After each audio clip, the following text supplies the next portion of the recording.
Welcome to a watch along. Welcome to the Sheff United way. My name is Hal. You'll very soon be seeing Nick. Before we get into talking about how the teams have lined up for this evening's game away at Craven Cottage against Fulham, I'd just like to speak about the League of 72 YouTube channel. It's a channel that is dedicated to bringing you content specifically from League 2, League 1, and of course, the Championship. The channel host is the brilliant James Alcott, and they create a range of videos from exciting season reviews, top 10 lists, fantastic interviews with current players and managers in the EFL, to success stories. For example, the Ben Brereton Diaz video, which is entitled From Stoke to Santiago via Blackburn. It's great. It's a must watch. And the reason I bring this video up is on their channel, I saw a very interesting video for us Blades fans.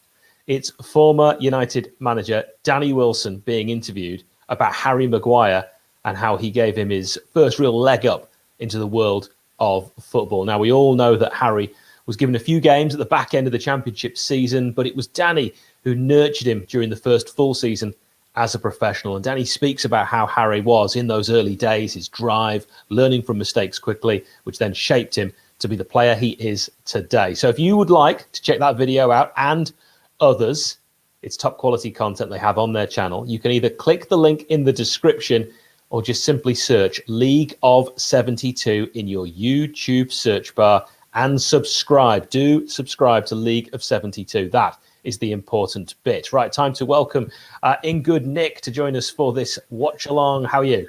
Oi. I'm good, thanks. How are you, mate? I'm all right. I need to sort out my viewing situation. We've got reflection in window. I've realised I can't actually see the screen. It's a right mess. Yeah, just like that jumper that you've got on. Do you like this?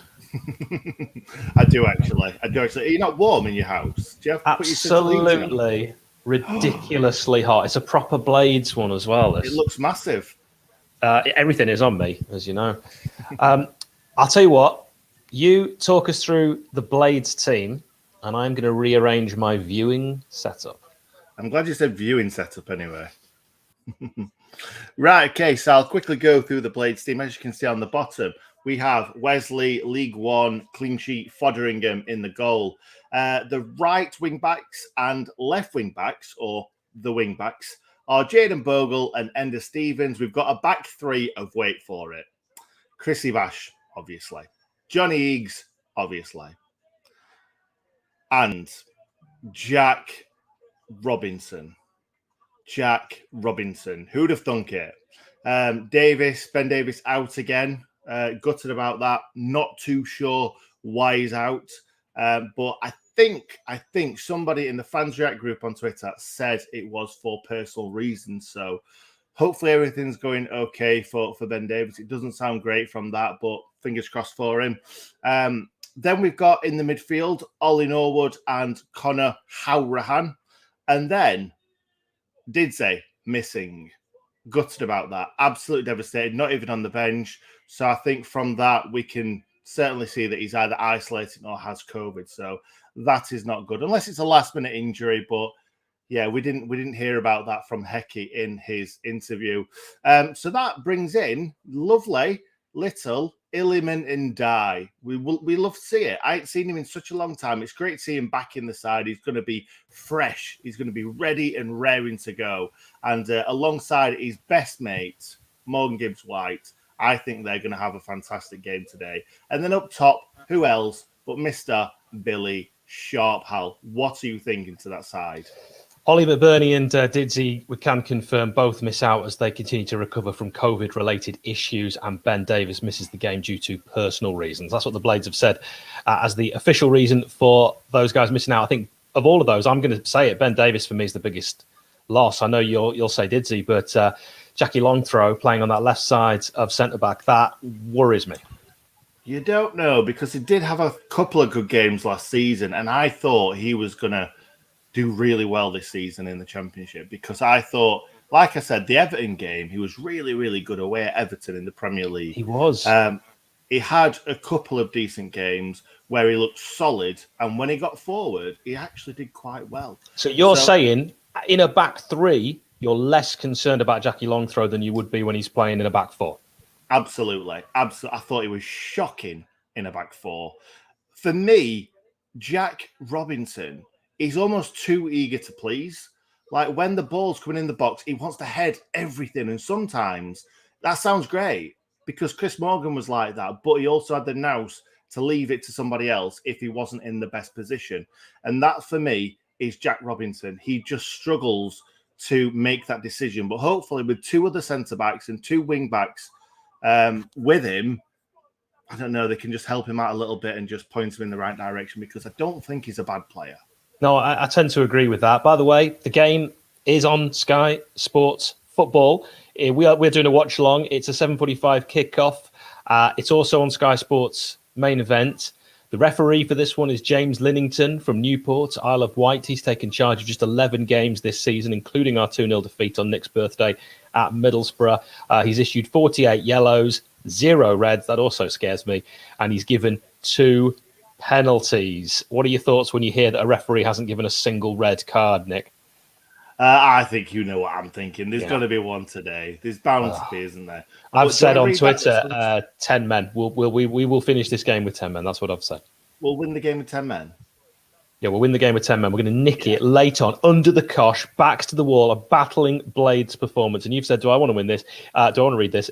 By the way, I've been up since 4, so I'm going to say words that aren't words. If Billy scores, he equals the all-time championship scoring record. That's something I've been monitoring. I actually have a tweet ready to go, but I've got a horrible feeling because I'll be doing the watch along. I'll get beaten by about 7 other accounts. And all those other accounts watch us to try and beat us. And the only times they do is when I'm otherwise occupied doing a video. Exactly that, mate. Good evening, Ewan. How are you doing, mate? My mate Ewan here again. Love it. As well as 84 other people. We love it. By the way, make sure you like the stream because that's what we always struggle with. People don't feel like they have to like the stream. You do need to like the stream. It is a big, big thing for us. It helps us get the stream out to more people. Well said. Now, a win for the Blades, which I have contemplated, would mean, Nick, 3 points off the playoffs. That's exciting. And we obviously lost that game against, not lost the game, but we missed the game against QPR. So, yes, exciting, mate. Exciting. It felt like a loss because we were up for it. Hecky said that the players were like ready. They were chomping at the bit. And sometimes you get that feeling in training that the group are together and they're just ready for the game. That was the feeling before QPR. It was a great time to play Queen's Park Rangers with the injuries to 4 of their key players. And you just know it, don't you? When we eventually replay that game, at least 2 of those players will be back and probably in fine form. So it would have been a great time. And who knows what could have happened. That means that tonight, in my opinion, is Paul Heckingbottom's first real test since becoming permanent manager. Yeah, I completely agree. I think the thing is, I think we could say he's had a couple of tests up to now because that Cardiff game wasn't an easy one to win.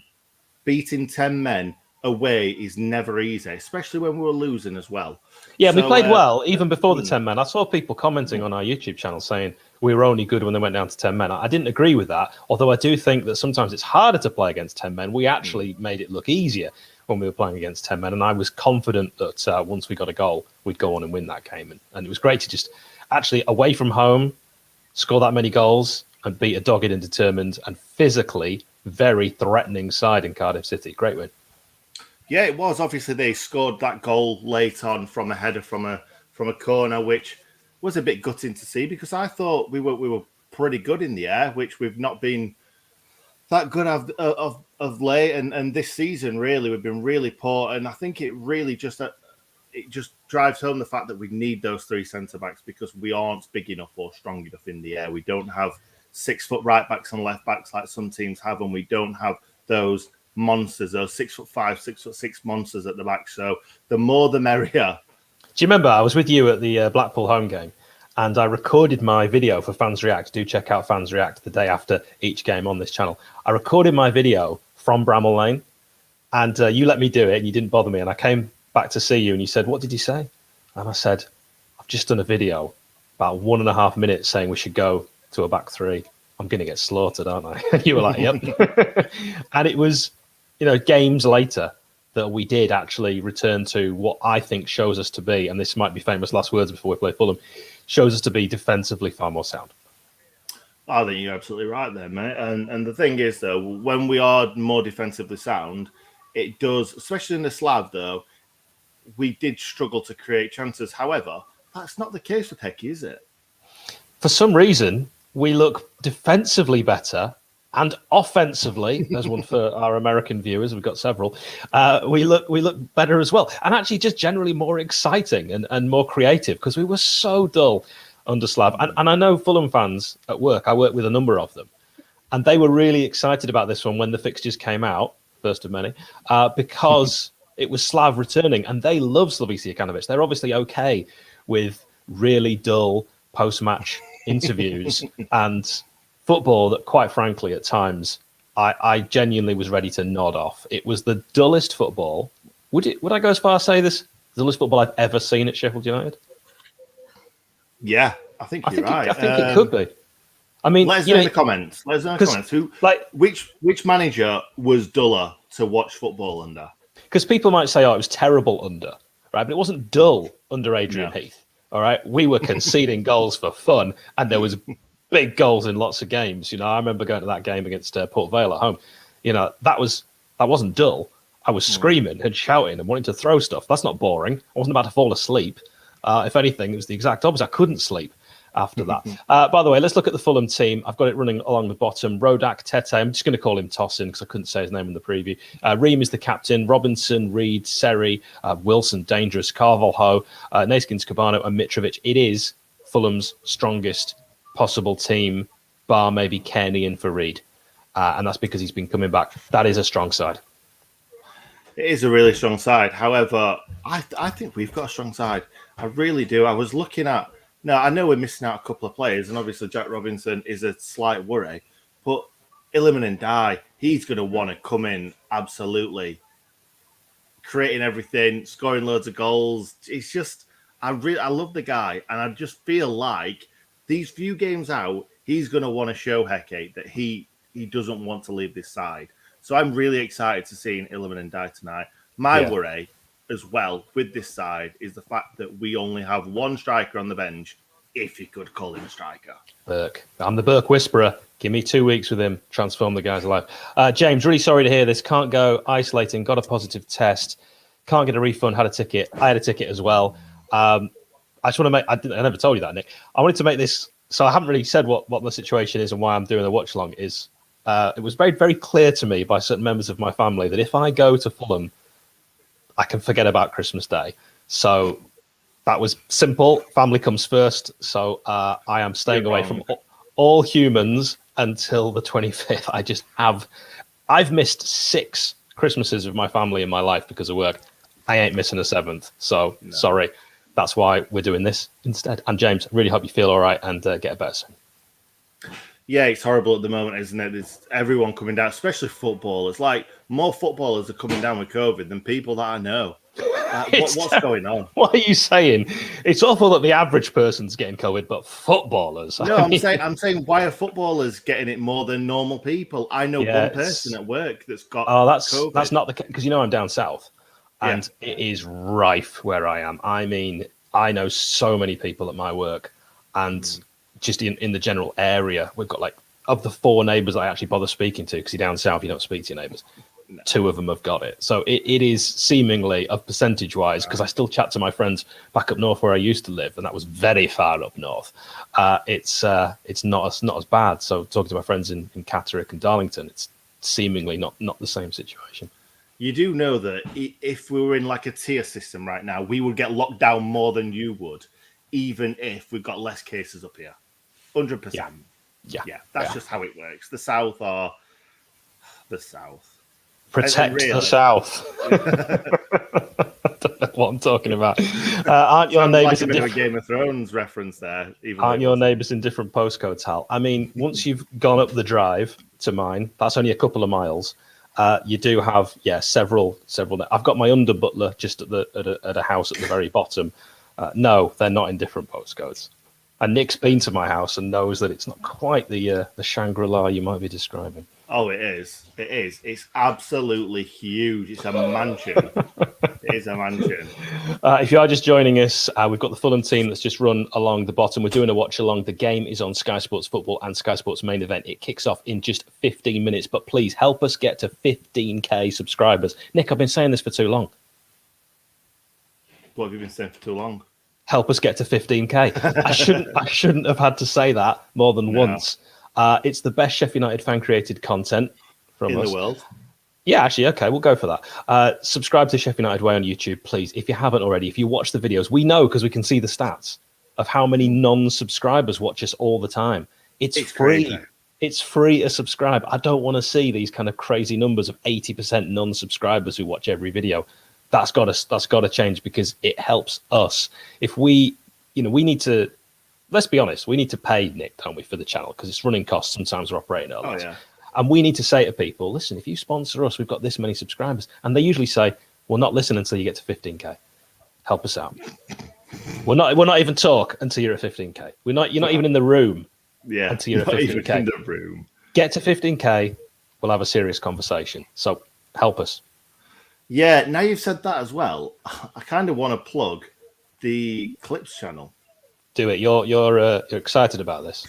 I'm very excited about it because so many podcast clip channels are going mental. And I feel like we've had a lot of good people on and we've got a lot of good clips to share because if you've watched a podcast 6 months ago of ours and you loved it and you don't want to watch it all again, all the way through, because I know it's a long time sometimes and people don't have the time, but you just want to watch nice little clips every now and then just to remind you of what the best part of the podcast were, there it is. That is the channel that you need to click on. You need to subscribe to. We're on 128. Hal, we've got nearly 15,000 subscribers. How have we only got 128 on the Clips channel? Tell me.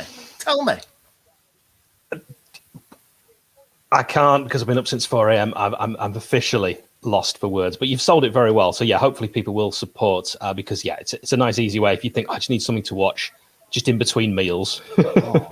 Well, do you want me to just run you through some of them? Oh, we're getting the subscribers in. We've already had 3 just now. Told you it worked. So let me just read you through some of them. Sheffield United player threatened with a sword. Christian Narde podcast. Monte would love to play for Chris Wilder. Who wouldn't want to hear what Monte had to say? Wayne Quinn talking about selling Brian Dean and Yanag Fyotov on the same day. Wayne Quinn was in that squad with them. He knows how bad it was when we sold them. Christian Narde on his mental health struggles. That's got 23 views. That is a fantastic watch. It really is. Karen Brady selling Paul Pesci-Salido twice. His wife selling him twice. The story is as insane as Nick makes it sound. Yeah, there's some great stuff on there. There really is. And if this doesn't say 140 subscribers, when I refresh it, I'm not going to be happy. Okay, Nick, potentially okay, he's not happy. Breaking news, Nick is unhappy. Fulham fans have predicted a walk in the park against Sheffield United. Well, a walk in the park isn't always easy. I was chased by a swan in the park when I was 6. Absolutely terrifying. So something to be aware of. Did you have lots and lots of bread in your briefcase? Is that what it was? You always met, I tell you once that I had a briefcase and you've not let it go. Thank you very much, Ryan. You're an absolute legend. Okay, now, Nick, there's plenty more people joining. So because of that, we're just going to go through the teams again. The Blades team is League One Wes in goal, Bogle, Stevens, Egan, Basham. Sorry, mate. Rob. Go back. Goalkeeper, who did you say? All right, it's 3 points, Wes. It's Wes. League One, Wes. League One West. Are we crazy? League One West. Are we crazy? Sorry, I had to get that in. I mean, you could tell me you were going to do that. I thought you got it. I thought you understood where I was going with it. You see, there's a part of me that's concerned because the amount of people that have a go at us and say, don't call him League One Wes, it's disrespectful. They need to get a grip, mate. They really, really do. He loves it. Did you not see him talking about it there? I've watched every podcast with him talking about League One Wes. He likes it. I won't say he probably doesn't like it, but he absolutely buzzes off it because really that's about him proving Paolo Di Canio wrong. And look at him; he's playing in the Championship. He's playing really well. He's not League One Wes. Of course, he's not. It's a joke. We have put a video on our Twitter of how the name came about. So if you're not yet following us at Sheffield United Way, please do. The team is Wes. Then we've got Bogle and Stevens, so your right and left wing backs. Across the back three, we've got Basham on the right, Jackie Longthrow on the left, and Egan in that central defensive position. Nick believes, long term, if we needed it, John Egan could play on the left side of that don't three. Bring this back up. Don't bring this back up. He plays there for Ireland. Some people call him an idiot for putting him there. He plays there for Ireland. And he's got a great left foot. He really has. Watch him. He's got a good left foot. He tries to pass the ball with his left foot anytime he can. Norwood and Halrahan in the middle. Then it's Gibbs White, Iliman Ndiaye, and Billy Sharp. So we're thinking that's one up top in Sharp with Gibbs White and Ndiaye playing just off him as a two. I put on Twitter, we're playing 3-5-2 now. What would be your ideal 11?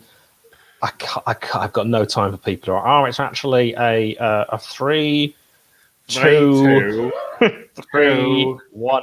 6. I don't care. All right. I don't even really care what your team is. I just want interaction so people follow the bastard. Whoa, we're not late nighting yet. It's past 8 o'clock for that. Fulham team news: Rodak, Tete, Tosin, Ream, and Anthony Robinson, who we were linked with, but apparently he went where the money was, and the COVID is.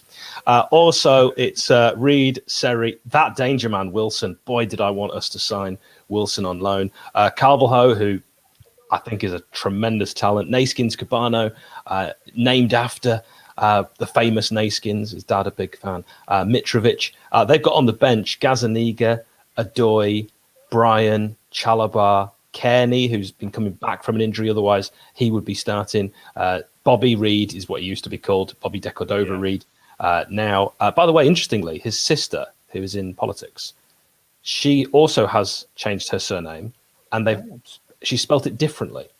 So I don't know if they didn't actually have a meeting about, look, we're going to take Mum's maiden name and keep it with our original. How are you doing it? No, they didn't have that meeting. And then they both changed it. They've changed it differently. Or just one of them is just really stupid and can't spell. I think she's done it DE and then new word, Cordova, hyphen. Anyway, it doesn't matter. And Muniz, I don't know who that is. So there we go. That's your Fulham team. Nick, that's a strong side. That is a very strong side. It's quite a scary side. However, I said this in the preview that if we'd have played them kind of a month ago or something like that, I think we'd have got absolutely hammered. Asses handed to us on a silver platter. We really would have. But it's different now. We've just gone and won 2 games in a row. We've come from behind once. We've comfortably beat Bristol City, even though we should have put them away a lot more easier. But yeah, this is the best time to play them. They're not particularly playing well. What's that, 4 games without a win? Mm-hmm. And we're no games without a win. Sort of. It's a way of saying it. I want to give a quick shout, because this was mentioned on a previous video we did. The highly rated non-league midfielder, Jili Bayabu, 18 years old. Bayabu has signed a 2.5-year deal with the Blades, having been with the Isthmian League Premier Division side Hornchurch, and he's already played for our under-23s, and by all accounts has looked very exciting. I think our recruitment team are doing a fantastic job by discovering these players like Starbuck. I mean, even Iliman Ndiaye, we could count that in. These players that are going kind of under the radar with some bigger clubs. And obviously, because we don't have a Cat 1 youth academy, we've got to do a bit of this kind of scouting, and it is clever scouting. What about Jebo as well? He's come from Canada. He didn't come through the Sheffield United ranks. He's got to have come from somewhere. Someone will have seen how good he is and brought him over. It's great absolutely. to see. It really is. It's exciting for the future. I was rewatching some of our videos as well about younger players. There's some good stuff on the channel. So if you haven't yet, get us to 15k subscribers. So we've been through the teams. We, of course, have a 7:45 kickoff. The game is on Sky Sports Football and Sky Sports Main Event. Man like Cutbush has been creating quite a lot of chat on Twitter, Nick, as players who previously played for both. John Cutbush, a bit of a legend and a friend of the channel, Ian, has actually been telling us that he knows John Cutbush. So I didn't realise that was going to happen. He said he's married his mum's cousin. So we've got his Ian. mum's cousin. What's that? So John Cutbush has married his mum's cousins. I'm not great with relatives. No, that's not second cousin, is it? That's aunties. No, mums. I don't know. He's in the family anyway. But there are some players that have played for both. John Harley is one. I didn't like that shirt he's wearing, the Blades one. That HFS Loans sponsor was absolutely awful. Yeah, it was. That was the season, wasn't it, when Neil Warnock had that little documentary done about him? That little documentary, yeah, Warnock, the documentary. Oliver Norwoods, I've got to say, he looks blue steel in that Fulham picture, doesn't he? Yeah, it's a bit weird. He looks really skinny and he looks really gaunt. The man can't smile, I know that. Also, great midfielder, underrated, Kevin McDonald, pulling the strings under David Weir, cough, cough. And Michael Brown, my lord. Michael Brown, oh Lord, Michael Brown. Some good players that have played, and that's some midfielders we've just thrown up there. I remember a time when John Harley and Alan Wright were both at the side and Neil Warnock wanted to play them both together. I remember going to a game at Wigan away and he put Alan Wright at left back and John Harley at left midfield. Did not work at all. Experiment, kiboshed.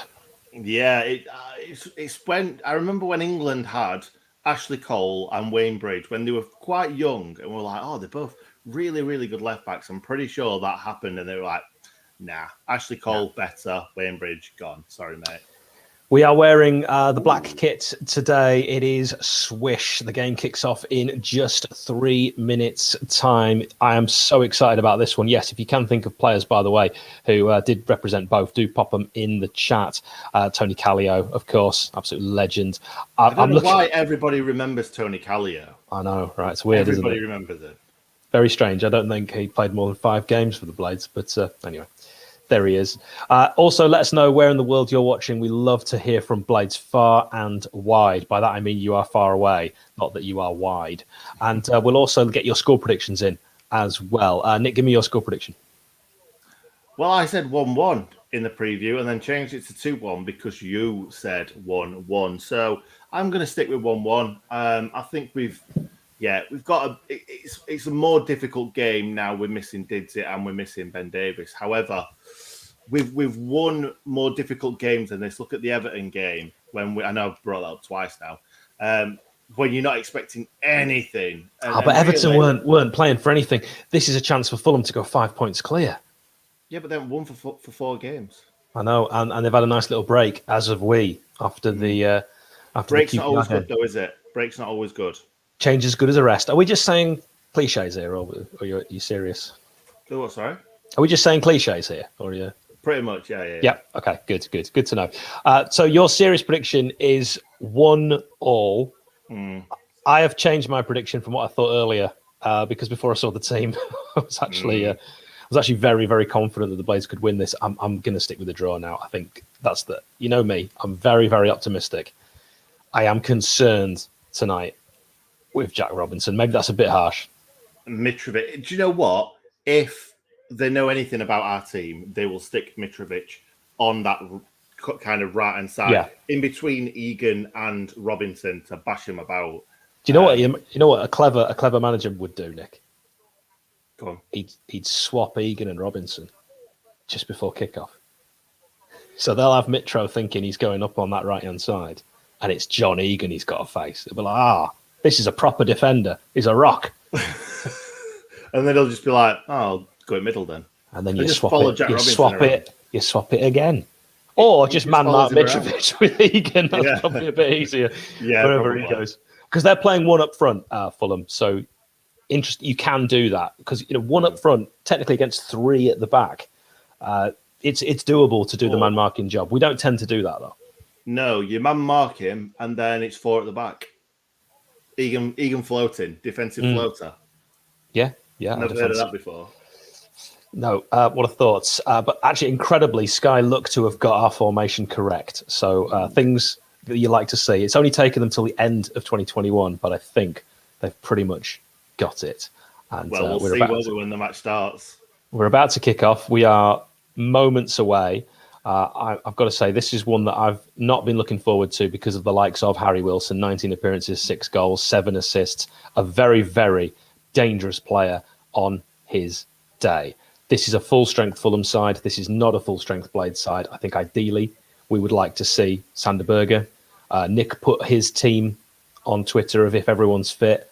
Apart from Ben Osborne, I thought you got it pretty spot on. Ben Osborne. Why is that funny? How's that funny? He's going to be on this channel at some point. You know that, don't you? We'll get him on one day. And when he is, I'll bring this up. I will like him as a person. Oh my God, Luis Belmonte is actually a coach. I didn't even know that. And he's got Boa written on his top. You'll love to see it. Like a snake. Like a boa constrictor, kids. You can look those up.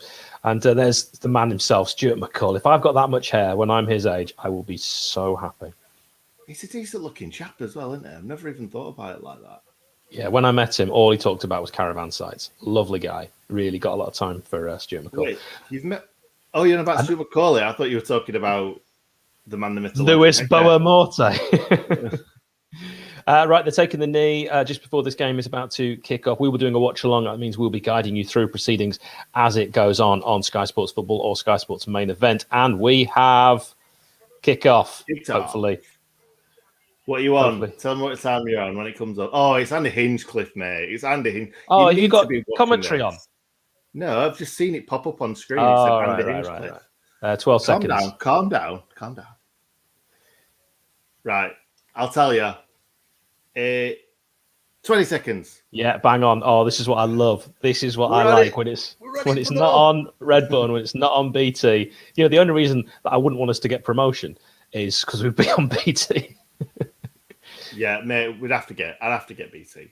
To be honest, yeah, I'd rather we got promotion and actually pay for your BT rather than still be in this division. I'll let you pay for my BT. David, massive shouts to you. I got fed up of putting Cutbush and the players played for both. Man like Cutbush. Thank you very much for the shouts for the Christmas jumper. It is a Blades Christmas jumper. Now, let's talk about the game because we're only a minute into this one and United have a free kick just over halfway. We are just approaching exactly bang on now, first minute. Hopefully you can get time synced with us. If we're ahead, you can pause us. We're going to have this free kick taken by the man who used to play for Fulham, Oliver Norwood. Is actually taken short, going to be chipped in. Very nice idea. It's actually going to make its way back to the Blades on this right-hand side. And I'll tell you, Morgan Gibbs-White, Nick, he needs to have a big game. He does. And that was a really poor pass. Not a great start. Oh, but nicked it back. Oh, it's a back and forth like a racket sport so far. No one wants to keep possession of this ball. And now Fulham will look to break for the first time in this game. 1 minute 34 on the clock. Reed plays it out wide. Here's that man. For me, the danger man is Wilson. Yeah, it is for me too.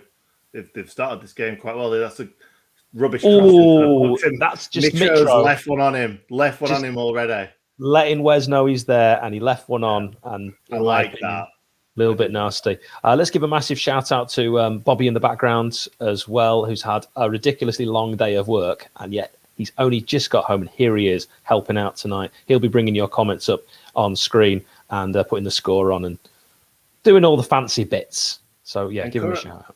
And currently, nobody can see this, but he looks a bit like a geography teacher, don't you think, Hal? He dresses very smart for work, in my opinion. He's got a lovely blazer. He's got a little satchel. He's got a flat cap. And he's just lifted his briefcase. He's lifted something else up. He's definitely lifted something else up, yeah. And if you are joining us, it is 0-0, and we are on 2 minutes 35 as Fulham are kicking towards on the right-hand side, all in white, where the Blades away fans, I believe, are housed. I believe so.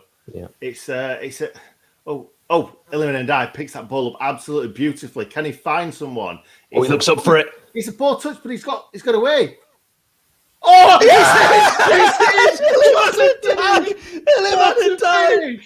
3 minutes! Bobby! What a finish that is! You know what time it is.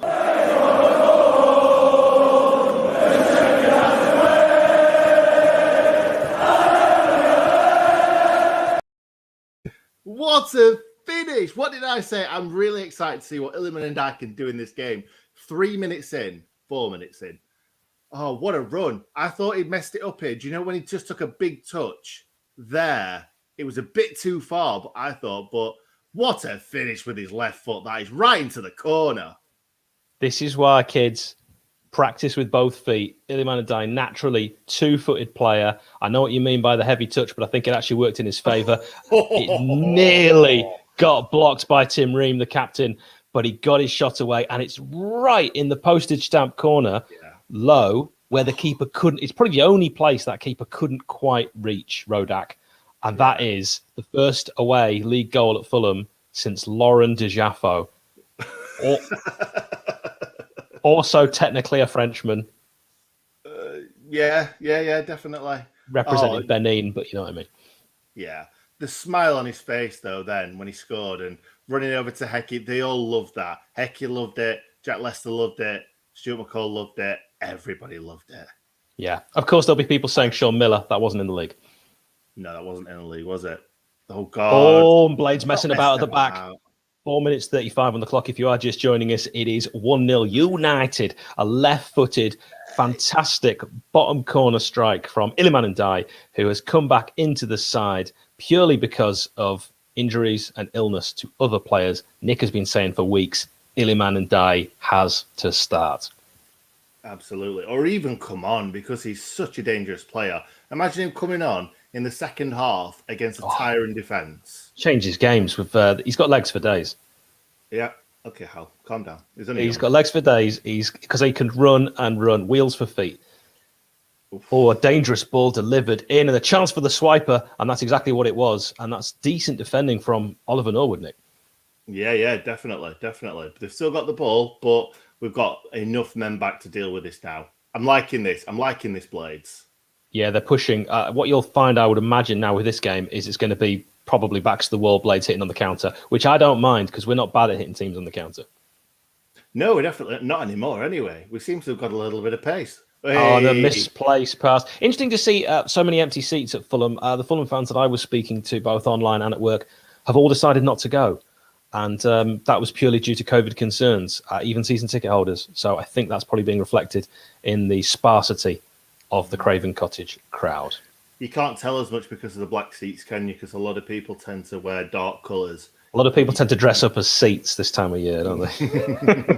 Yeah. Especially my family love dressing up as seats, not going to games when it's cold. Not me, though, Hal. Not me. No, you're hardcore, absolutely. Right, well, it's a nice little turn and a ball played forward. Iliman Ndiaye does really well to bring that down. Oh, he's absolutely done superbly, then gives the ball away with Naskins Cabana. Referee says that's a foul. That's not a foul. I'd like to see it again, but for me, that didn't appear to be a foul. James Linnington, the ref, he's got to calm down, though, Iliman Ndiaye. I don't want to see him pick up a booking. No, definitely not. He's right. It was back there. That's what he was doing, taking the ball off him to play it back because they always like to pinch an inch, don't they, these players, Hal? That's a great way of putting it.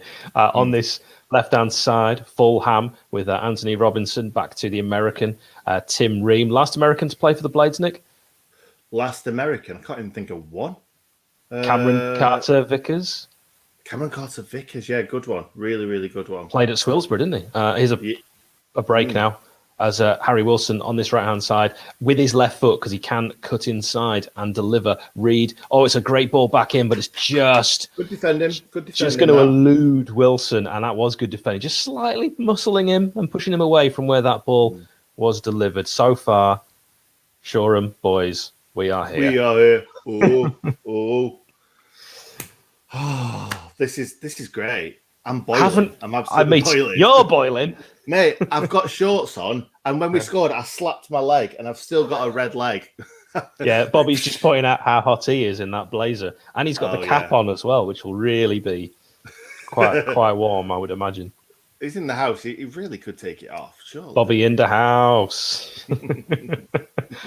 It's great. It's literally just for us. Yeah, it is, yeah. Fabulous. Who assisted the goal? It's a good question. It was a clearance out from defence, so it's probably Egan. It was a sort of swiped clearance that landed at Iliman Ndiaye. He took it from his own half. It's one of them that's not really an assist, isn't it? Because he's picked it up from deep and he's just ran with it. But you'll still count that as an assist if you're the defender who played the pass. Oh, definitely. It's like one of them where you play a side-footed ball to someone who rockets it in top corner. It's not really an assist, but it is. I counted every assist as an assist, even if it was a goal kick. Right, it's that ball played forward as Fulham looking to try and get something moving here. Got to say that didn't expect to see so many of their players flowing forward as quickly as they have done. And Wilson is that danger man on the edge of the box. He loves putting it onto his left foot. That's never a foul. Not in a million years. Referee, thankfully, James Linnington knew it wasn't. And that's a decent touch. Oh, I thought it was. Well read. The ref's going to bring it back. I thought that was a foul. He's done well there. That was the right decision. He's brought it back just on halfway. And he's telling Callum Wilson, no way that was a foul, because it wasn't enough for a foul for me. If that's in the Premier League, I think that's given. But shoulder. He's turned his back on Ender, and then he's just thrown himself to the floor. It's not enough. But the foul on Billy from Tete was a foul. Yeah, it was. Morgan Gibbs-White there, though. A better touch. He tried to be a bit too fancy for me. If he was just trying not to be as fancy, then it could have been away there. That could have been 2-on-2, and we could have scored another goal.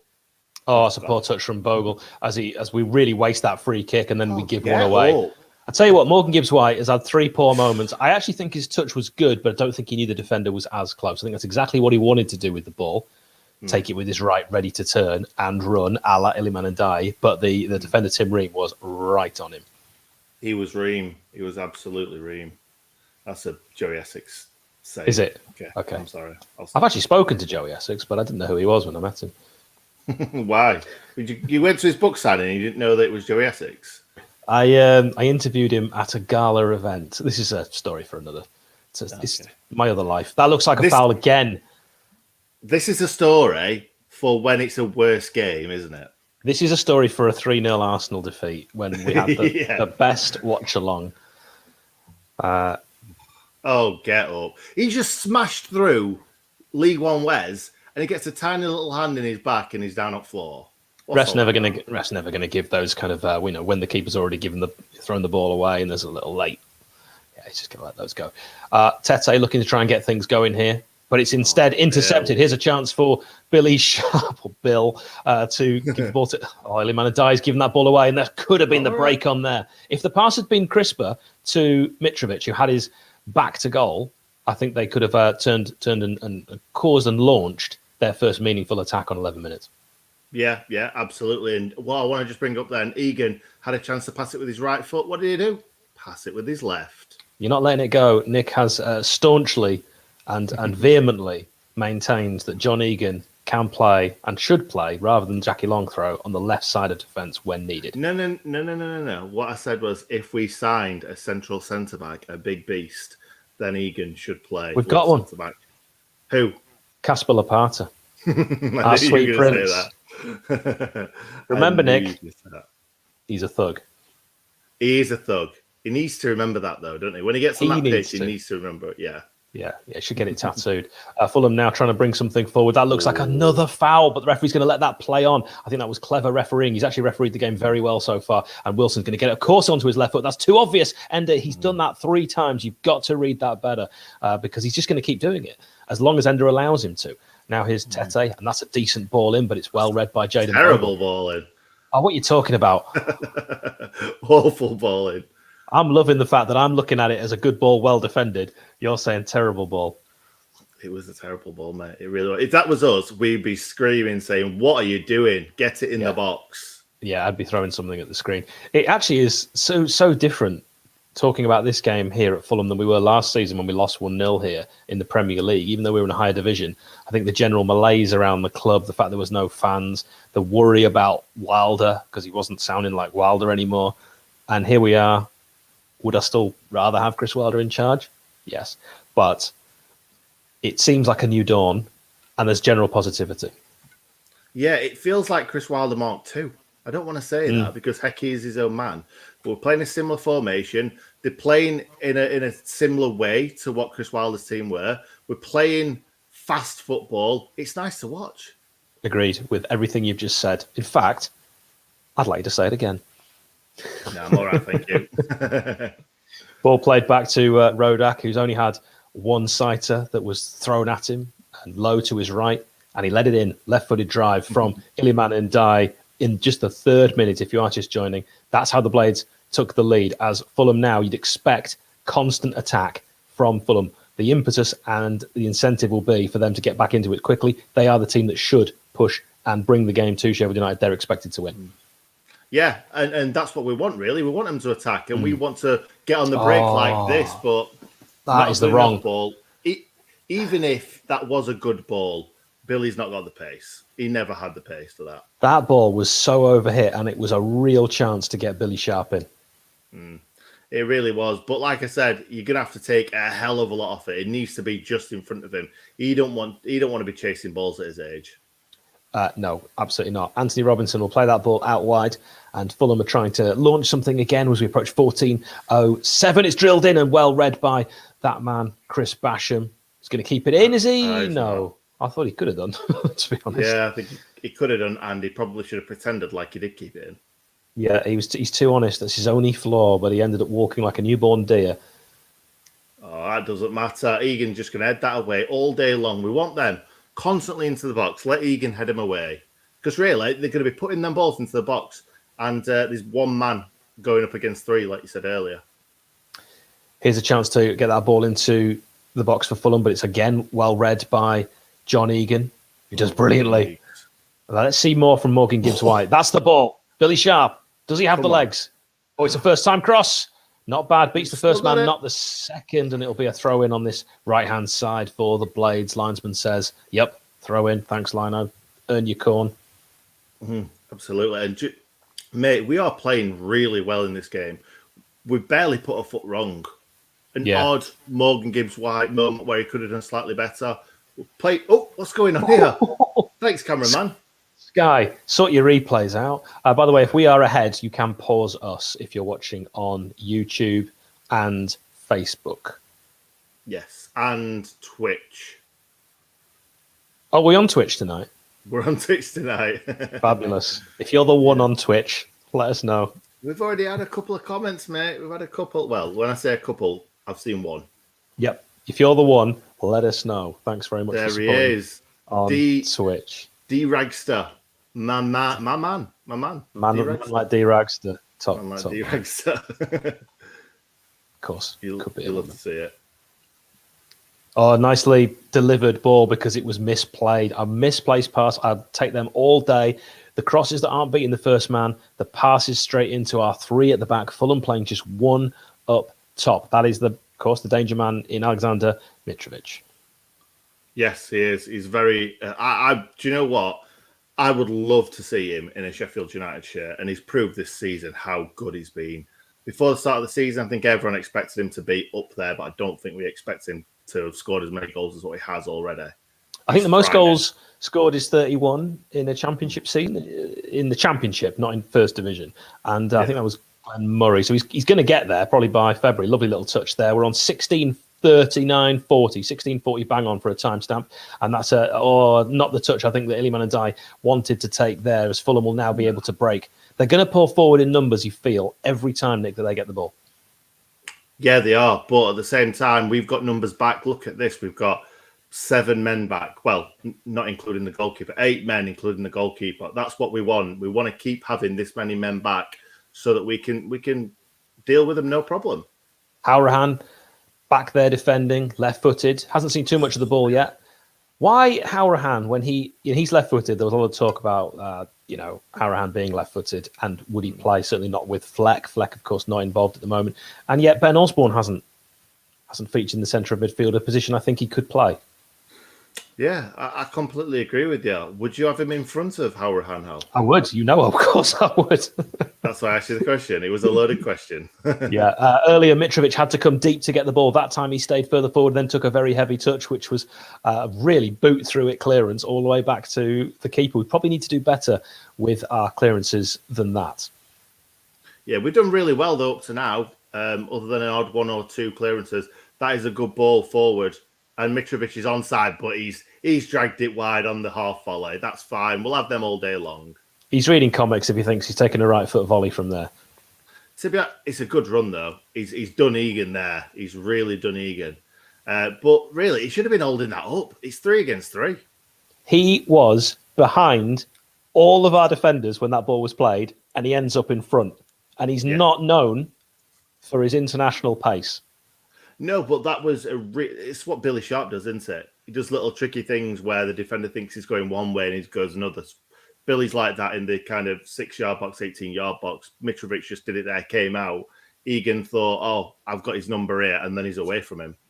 Can we give a shout out? This one here, AB 1889 exclamation mark, affecting the algorithm.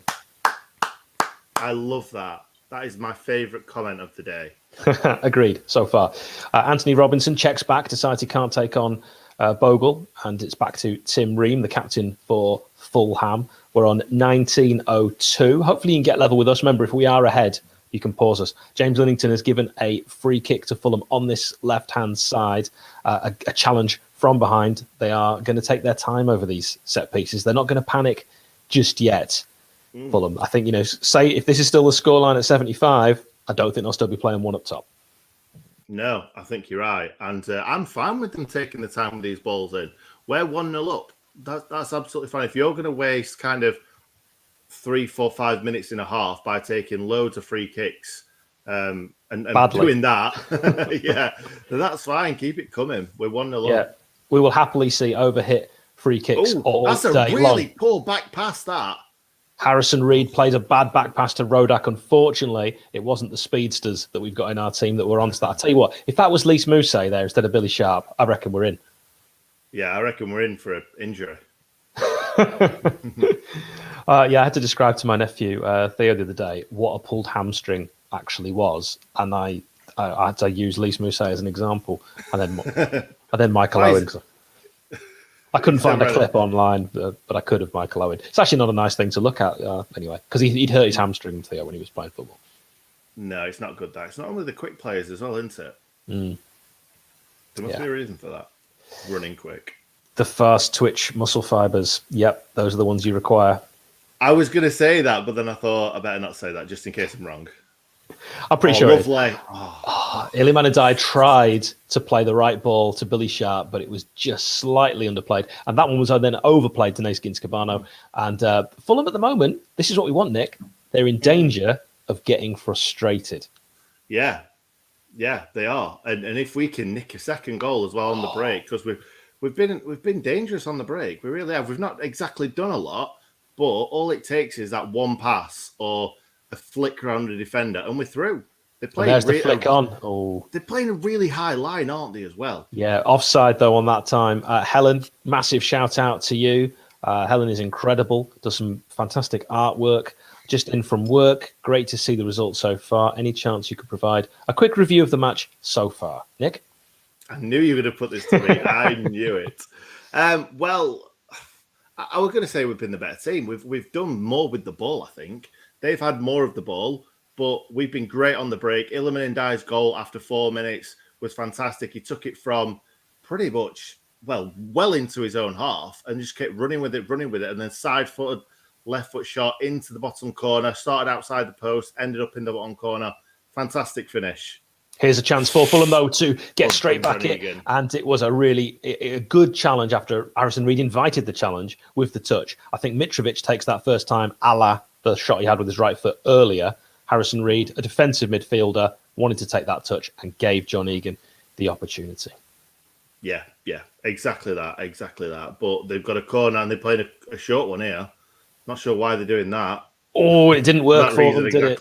It didn't work. Nobody could have done. It was a good idea. Why, when you have Tim Ream, Alexander Mitrovic, and the other one, Tossin, whose name I can't say, and you've also got the set piece delivery of Harry Wilson, do you play it short? If that's my team, I'm pulling my hair out, and I haven't got enough to do that. No, you definitely haven't. Thanks. You don't have to agree with that bit. Yeah, definitely. That's the only thing I agree with it. Oh, it's a great ball through, but it's well read by Christopher Basham, and then he decides to do a turn in the box. Not sure I agree with that, Christopher. And it's a bit of messing about from Jayden Bogle, and then he also plays a terrible ball to Ollie Norwood. This is still messing about, but then it's just a panic clearance. I'm not sure that's what yes, Iliman Ndai. Come on! He robs Ream, and here's a chance for Billy Sharp. He's been putting on this right-hand side, but he has to check back, and now they've got 6, 7, 8, 9 players back, and that was the opportunity to break gone in a flash. Yeah, it was one of them where Iliman Ndai looked like he was going forward, through ball to Billy, He's not got the pace, has he? We've already been talking about that. He's not. Oh, it's a back pass.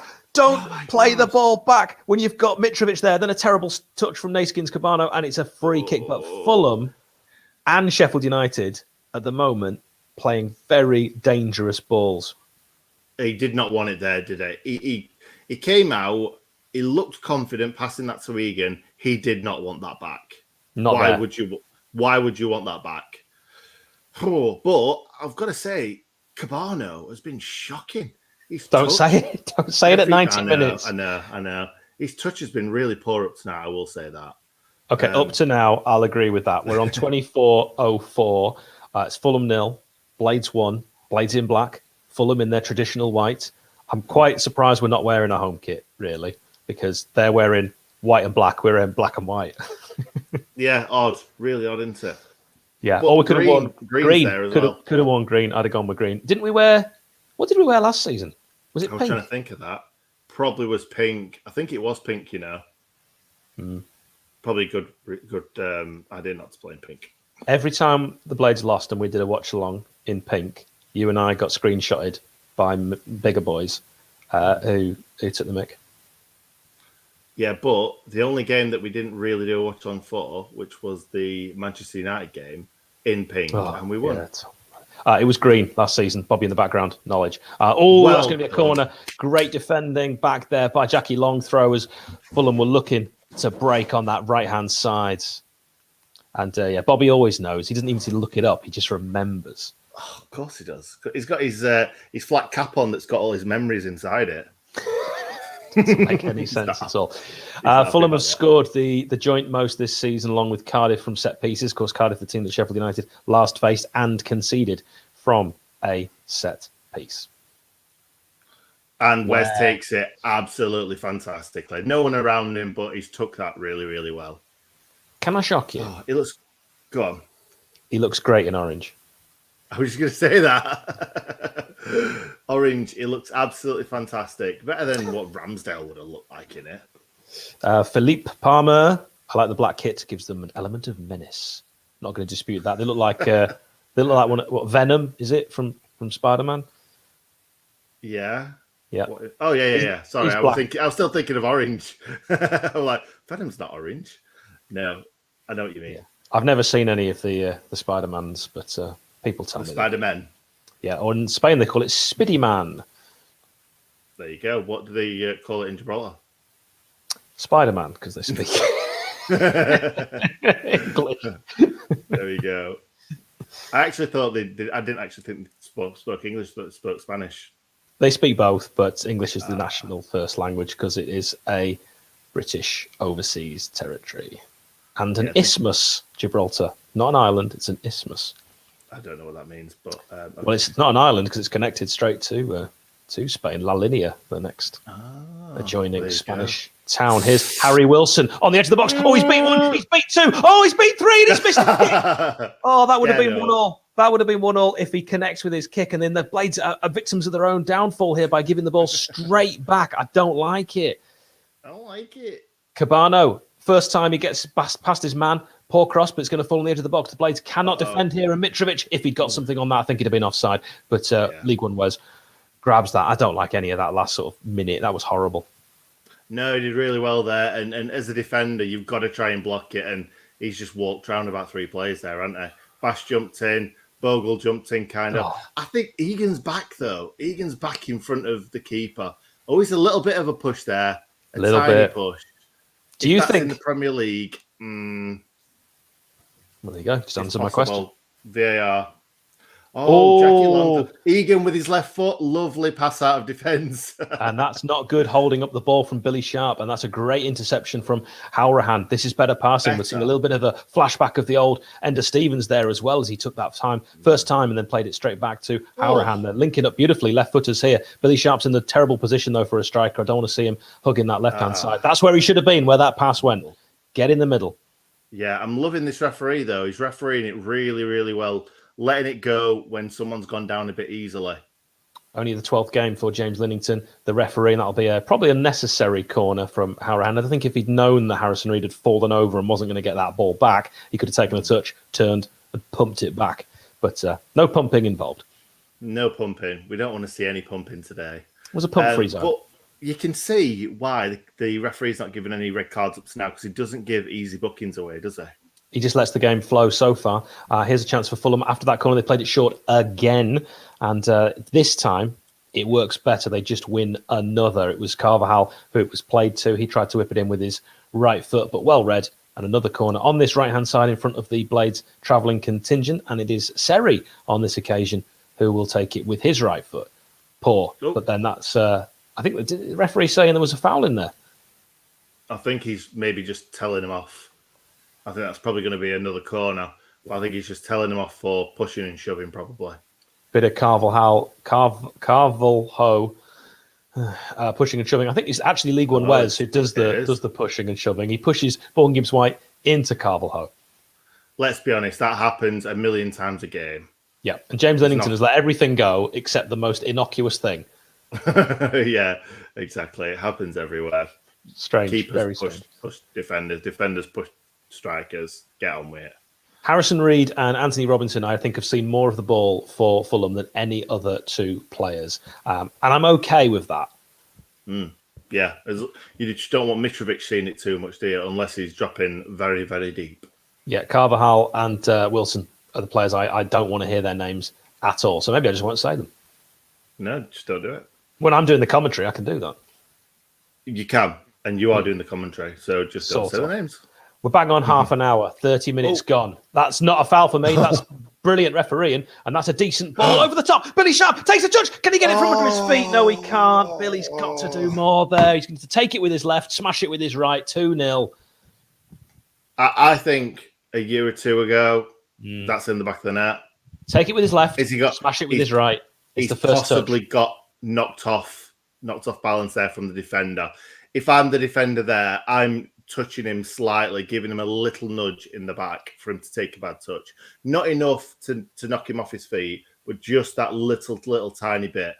Yeah, I think that would be the clever thing to do from a defensive point of view, as Tete will look to find Harry Wilson back to Tete. Got oceans of space, and he can pick the man out, which he wants to do, and that's Carvalho. We don't want to see him on the ball too much. Give it to Robinson instead. Here's Carvalho back on his stronger right foot. Lovely chip ball over the top, well defended by Ender Stevens. And a decent ball. If Billy can hold it up, I think he was pushed again. Do you know what? It was almost like a wrestling ring where Heckingbottom and McCall just pushed it like he was going off the ropes and then back out. I thought he tagged Hecky to play. Get in. He needs it. Yeah. Well, I wouldn't say no to Stuart McCall playing in this midfield tonight. No, definitely not. I don't want to see Heckingbottom play though, because let's be honest, he did play for the Pigs. He did, but so did Alan Quinn and Derek Geary and Lee Bromby. They did. You're absolutely right. Any of the players right now play for Wednesday? What, that play on the pitch? Yeah, I don't like the fact that Wes is down here. Yeah, we'll come back to talking about the fouls. Instead, we're on 31-50, and League One Wes has just gone down. And is this innocuous? Probably. Sure. Those are the ones that worry you the most, the innocuous ones. Yeah, they really are. And the lad who asked who got the assist was Ollie Norwood. Well so I'm sure Ollie Norwood will like to claim that as an assist, definitely. Well, you'll need that for your too many assists this season. No, he's not. Your match reaction, of course. You'll have to remember that. I'm not sure what this is all about. The Ronaldo kind of, I don't know, spin. He's going like that, but isn't it? I've got a face. It could be. It could be. I've got a face. Yeah, I think it makes sense. I've got a face. I feel like everybody else should have done that as well. This isn't good because League One Wes is left-footed, and it is his left foot that they're working on. This would be Sweden's number one is not available. It would be Jake Eastwood, who would England's number 1025. Well, Jake Eastwood, of course, played before against Wolves in a 3-0 defeat at Molineux. I believe that is Jake Eastwood's only career for the Blades appearance. He played for Portsmouth as well, let in 1 million goals in that game. How many was it, Bobby? 4, 5? 4 or 5. 4 or 5. None of them were his fault, though. I did watch it because I'm like, oh, God. And yeah, he didn't have a chance with any of them, to be honest. Andy Darling has said, I'll take Eastwood over Olsen. I mean, we've seen more of Olsen to base an opinion on that. Jake Eastwood, I would say, at the age he is now, and it's purely based on age because I haven't seen enough of him, he's got to be getting first team football. Yeah, and the fact that he hasn't, and he's barely gone on loan as well, and he's not had many games under his belt. I looked for some Jake Eastwood highlights on YouTube. I couldn't find anything on him. So that just proves how little football he's had. Poor guy. He needs football. We're back underway, though. Should let you know we're back underway, and Wes seems to be for now okay. I would imagine we'll find out when the next goal kick happens, and Ender Stevens takes it. Yeah, or anyone else, really. Don't have to be a left footer, does it? No, I don't know why I said that. Yeah. Stevens it is there who takes the throw in to Howrahan, and it gives it straight back. I don't think Ender wanted it straight back, as you can tell from the pass, which is wayward. And now Fulham have a chance to, again, start and launch an attack on the right-hand side. But Harrison Reed, as he's done a few times, overplays the pass. Yeah. And he's just kicked it with his left foot there, isn't he? Oh, my God. Basham, what's going on? Basham just played a really poor ball out of defence, and Fulham are on the break. Cabano going to get a shot away again, doesn't beat his man. We have an update. 5 times Eastwood conceded against AFC Wimbledon. How many? 5? 5. Wowzers. Not good. Not good. Especially not what he'd want. No. And you're going up against one of the best sides in the Championship. Yeah, poor fella. And that was on his debut as well. So tough. But anyway, not for the Blades. So, as you say, it wasn't his fault on any of them. Here's Iliman Ndiaye, plays that ball to Morgan Gibbs-White, who hasn't had the game that I was hoping Morgan Gibbs-White would have had. You know, he's not taken the game by the scruff of his neck, which he often does. And I was thinking that the Fulham defence would be terrified of seeing Morgan Gibbs-White charge at them. He hasn't yet had a chance to do that. No, maybe it's like when you shock someone at Poole, because he had a poor first half for me against Cardiff. And then we all know what happened in the second half. So they were like, he's rubbish. Yeah, we won't mark him. We don't need to mark him. We'll let him shoot from 30 yards out. Which the Blades might do here with Tete. On his left foot, his weaker left, tries to get across. It's actually a good cross. Cabano was the man just behind Mitrovic who it was going to fall to, had it not been cleared, but it was. And here's a chance for Morgan Gibbs-White. Plays a 1-2 with Iliman Ndiaye. I think those two can get things going. And if that ball hadn't been intercepted by Tosin, then Billy Sharp was in. But it was intercepted by Tosin, whose name only sounds like what I'm thinking of him right now. It's a ball into the box. It's over hit again from Anthony Robinson. But Ender Stevens puts it out for a throw in. I thought he was going to put that out for a corner then. That would have been so Ender Stevens that. But how great, by the way, to see 2,000 Blades fans, 35 quid a ticket on a Monday night, 5 days before Christmas, on a game that's on telly. Absolutely. Well, I can't say anything because I wasn't going to this game tonight. I live in Sheffield. I wasn't willing to pay nearly 200 quid to go down there. Ticket, train, hotel. I wasn't willing to do that. We've just got a shot of Morgan Gibbs-White, which maybe it's explaining why he's not been in this game, because he's gone down with League One Wes style cramp. And it also looks like Sander Berger is warming up. It's actually Gibbs-White's right foot that seems to be giving him some jib. Yeah, and I bet Luke Freeman's feeling great about himself right now because an attacking midfielder has got injured and they're bringing on a defensive midfielder who can play sort of attacking. So, yeah. But maybe that's... that's because... Oh, God. Yeah, Ben Osborne, we know. Everybody knows. Every single person in the comments knows, even if it's their first time watching the channel. This doesn't look good. At the moment, they're assessing Morgan Gibbs-White for what feels like longer than League One was. Yeah. And I think if you were to say to me before the game, one player that would be the worst to lose to injury, Morgan Gibbs-White. And another reason why it worries me, if he has a bad injury, Wolves will take him back to have a look and assess the injury because he's their player.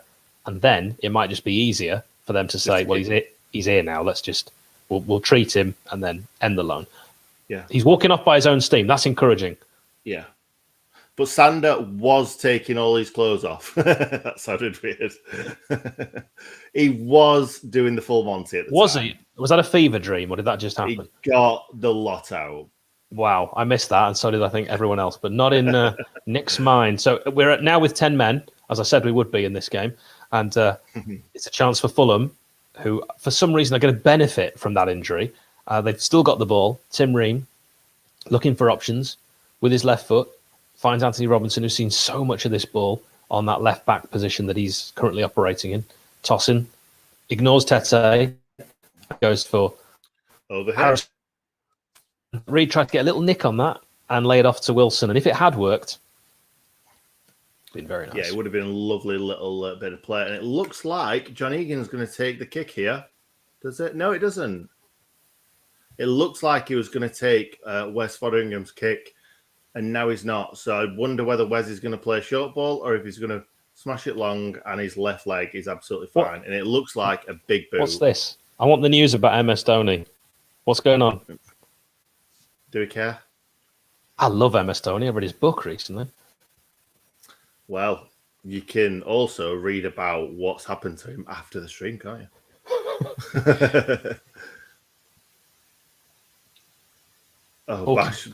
Put him out of play. That's fine with me. Cabano and Basham colliding.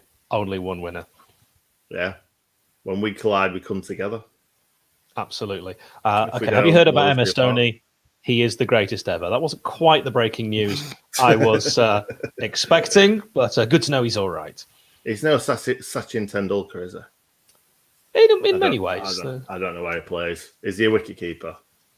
Yes. Yeah. For a second there, I thought he's a batsman, and I thought, oh, actually, no, I think he's a wicketkeeper. Decent play from Iliman Ndiaye, and he ran out of room. He ran out of white line. Oh, he's 40 today. Is that the news? Wow. Is he still playing? See, I think he finished at the end of last season. I think he finished with Chennai Super Kings. If he's finished, that's massively random. He's near finish. He's 28. I love it. I love it. What else I love is how we're playing in this game. Ender Stevens plays that ball. Go on, Harahan. Get that ball in. Oh, it's not a bad delivery. If it had just found a Billy Sharp, I think he'll be frustrated with his first half. He hasn't seen as much of the ball as he'd have liked. That's brilliant. A bit of foot in from Jackie Long throw. Chance to turn. Oh, he showed too much of the ball there to toss in, did Iliman Ndiaye. It's out on the left-hand side to Ender Stevens, who again is going to look for some reason, come on, the left winger of Conor Harahan. That's a blatant free kick. He's just giving a throw in. I mean, that's a push. It's as clear as day. It's not a massive push, but it's a push, though. It's a push. It's hands on the back. The Blades are playing well. We're on 41-20. It is 1-0 to United after 4 minutes. Iliman Ndiaye scored with his left foot. Yeah, he did. It was a very, very good finish. Very cultured finish from the young lad. By the way, if you are just joining us, you can pause us if you're watching on Facebook, Twitch, or YouTube. However, if you find that your TV is actually the one that's ahead, you can pause Sky. The game is on Sky Sports Football and Sky Sports Main Event. Obviously, if you're watching on a stream, pause us. It's probably easier that way. Yeah, absolutely. Also, why don't you go and subscribe to our other channel, Jeff United Way Clips. I've just put a link to it on every platform. And League One Wes comes out and takes the ball really comfortably. We love to see that. Wes looks absolutely fine now. Hopefully, he carries on being fine. The fine-ass man he is. He's fine. He's fine ass. Yep, hopping, skipping. He's just done a cartwheel. It's all happening. But his kick is not particularly convincing in terms of direction. Straight to Fulham and a throw in, I should say. It's getting to that stage now where, having been awake for as long as I have, the tongue and the mouth are probably not going to work in tandem. That sounds a bit rank. I wish you'd tell us that you've actually not had much sleep, because I don't think you've said it much in this stream. You know, I said to you yesterday, all I need is my 8 hours. I didn't get my 8 hours. So how many did you get? I was watching the NFL until about 1 a.m. So it's your fault then? It's your own fault? It was the Packers. I mean, it's my team. So what? 31-30. What a game. What a game. That sounds a fantastic game. I'm going to make this offer a drop goal. Would you watch this? Yes or no in the comments. On a different channel. Me teaching Nick NFL, we watch a game together, and I explain it to him, and I guarantee by the end of it, he loves it. And I'll offer the same for baseball. I've always thought that not baseball. I don't feel like I would enjoy baseball. I feel like I would enjoy American football if I actually got into it. I'd explain all the rules. I guarantee you'd love it. So far, first comment. No. Everyone's saying no. Here's a chance for Fulham. Ball played in. Dangerous. They get in each other's way. It's a shot. It's just wide. And referee is looking at Naiskin Cabano's shot there. And Naiskin Cabano's convinced his left-footed effort deserves a corner. I don't think it does. We are 1-0 Blades, 43-55. James Linnington is telling Harrison Reed, no deflection. Let's have a look, shall we? They're showing it now. No, I don't think so. I think he's got it right. No touch. Maybe. Maybe a very slight touch, but you can't say he's got it wrong, can you, really? Because it was tough to see if that's... We're going wide anyway, let's be honest. I think he's just got booked for it. Or is it Norwood that's got booked? Who's got booked there, Hal? Was that from the... Well, it looks like Norwood's the one mainly complaining, but that must be for something earlier, surely. It was League One Wes who's been booked. Why? What for? What's he got to moan about? Or was it time wasting? I've no idea. Bobby, what was that booking for? If Bobby doesn't know, Adam, Statsman Adam, help us out. Right, it's a throw in to United. Iliman Adai considers taking it. He'll think better of it. Tell you what, though, if we could just hold on, if we're still at this sort of scoreline at the start of the second half, I'm so impressed. Paul Heckingbottom's really got them playing as a cohesive unit, and it's so encouraging to see. And that's another brilliant bit of play, a bit of hold-up play from Billy Sharp. Yeah. And the defender there had to shake Billy Sharp's hand because everybody deserves to shake the hand of a goat at some point in their life. True. If Statsman Adam doesn't know why League One Wes got booked, no one does. I don't think it happened if Adam doesn't know. Yeah, basically, there's one rule I always say. If Adam's never heard of a player, he doesn't exist. Exactly that. That's a decent ball, that. Punched by Rodak. Who's it going to drop to? Oh, Oliver Norwood. Reading comics if he thinks a floater like that's going to go in. I'll tell you what, though, a bit more on that. That's in the back of the net. The goalkeeper struggles there. I had flashbacks of Brentford away. That's poor. That's really poor from the goalkeeper because he could have easily caught that. But he punches it, doesn't get enough on it, straight to Norwood. But yeah, it's one of them from Norwood. If he gets a little bit more on that, the goalkeeper is backpedaling and struggling there. Ball played over the top, as it often is. This is the counter-attack now for Fulham on this occasion. It's mostly been the Blades trying to hit on the counter. Great bit of defending. James Linnington again. Let's play continue. I've enjoyed this referee's performance. Terrible pass from Iliman Adai. A heavy touch from Reuben, and that'll be a throw into the Blades.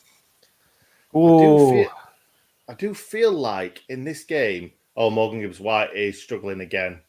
But I do feel like in this game, the three up top, even though they played well, there's been a lot of poor passes, a lot of short passes, a lot of long passes.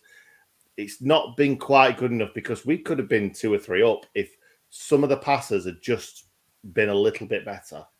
Fulham could arguably say the same thing because they've had opportunities as well. Although at the moment in this first half, there wasn't a time when I thought Wes was going to get beaten.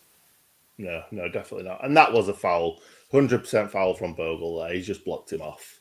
Naiskin Cabano hasn't given Bogle enough of a headache for Bogle to be going in like that. I mean, I'd say, come at me if I'm Bogle. Let's see what you've got, because so far you've not shown. Come at me, bro. Exactly that. What you just said. Come at me, bro.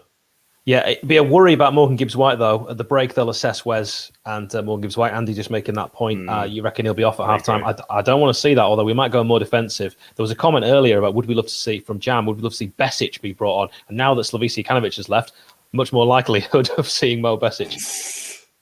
Well done, Morgan Gibbs-White.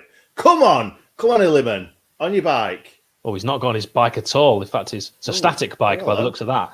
And that's good play. Morgan Gibbs-White, but he's taken a poor touch there. And it's a chance for Anthony Robinson. Great play, though, from Iliman and Dine, and a terrible bit of showboating there from the Blades when there was no need at all. And Bogle, with a simple pass, could have had a chance to get a ball crossed in, but instead, back heel, and Fulham can now attack. Harrison Reed's overcooked every pass today, except that one. It was just under. Well and done, Billy. He knows he's got to hold the ball up. I don't think he was fouled there. Yeah.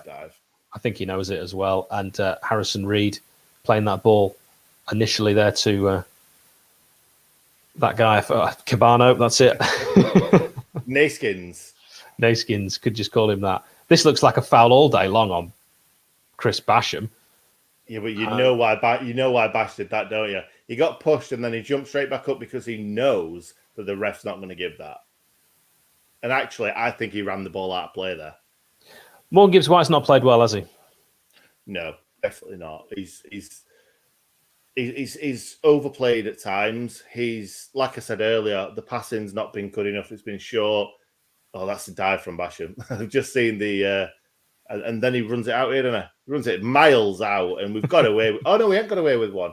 Corner, Wes gladly collects, falls. Before that, the referee went like that as it were a throw-in. Yeah, refs lost it, but he did get it right eventually, because Bash has done that twice, once with a throw, and he does sometimes look like Bambi on ice, Bash, with his legs like very straight. Yeah, he does. Bend your knees, there we Bash. go. Half time. Well done, Blades. Good first half. Gotta say, I'm thoroughly impressed with that first half performance. What a goal from Iliman and Dye. Morgan Gibbs-White has not been Morgan Gibbs-White. I've got to say, in terms of the rest of the team, I think everyone, even Jackie Longthrow, have looked good. Here's Adam, Statsman Adam, wearing the Peter Unlove shirt. It is indeed, yeah. Do we both Great minds, Nick. We could have said the Shoot McCall shirt. You could have said there's only one other player. Shirt. There's only one other player I think of with that shirt, and that is Tommy Mooney. Oh God, the Liverpool game. Adam and I were at that game, weren't we, Adam? We were, yeah. Do you remember? Yeah, we were on TV. You made a sign, didn't you? When Monty went down injured, first half, we were shown on the telly. Do you remember how? Your shirt, Monty. We weren't like that. Do you remember I was quite unwell at that game? Do you remember what was wrong with me? No, sorry. Well, that's good because I had. Have you seen Vanilla Sky? No. Great, this isn't going to work. I had impetigo, like all down half my face at that game. Like a whole side of my face was like a port wine stain. Yeah, I shouldn't really have been going out in public. No, you shouldn't have been. Especially not in big groups. That was the season where I was doing every game, home and away. Yep.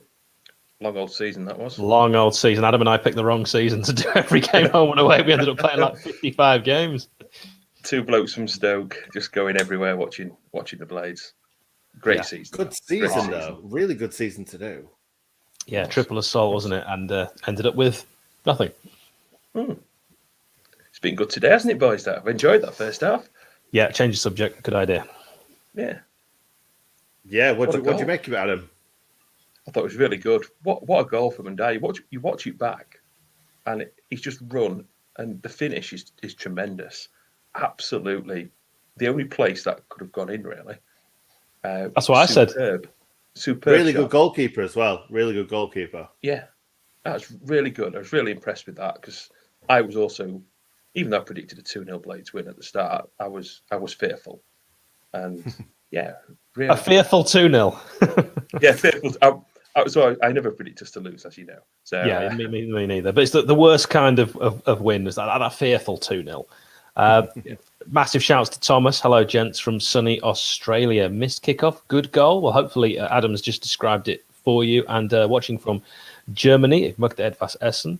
So thank you, each and every one of you that's watching overseas. Do let us know where in the world you are. And if you haven't yet, do check out the League of 72 channel. It's a channel dedicated to bringing you content specifically from League 2, League 1 and the Championship, the League of 72 YouTube channel. Subscribe. That's the important bit. Absolutely. Great channel. Really, really good channel. Obviously, they've got some good Blade stuff on there as well. But not just that. They're also getting loads more content on there as well. It's backed by the guys from Sky Bet. So obviously, lots and lots of money being pumped into it. So loads of content coming. So I thought we could have sent them a clip, Nick. We probably can't now. You just said that bit. What? Pumping loads of money into it. Adam, the big question for you. What's wrong with that? Well, I don't think that's how Sky Bet would look at it, is it? they are cultivating a channel through, I suppose, some financial means. Adam, have you subscribed to the League of 72 channel yet? Of course. Absolutely. There we go. The right answer. Sean is from Malaysia. I dare not. Truly Asia. Adam, what are you thinking about the second half and Morgan Gibbs-White in particular? He's not had his greatest half, but he can do that something special, can't he? So on the break, which is how we are going to play and set up, he's the man that could pick that pass to send somebody clear. He could produce a moment of magic.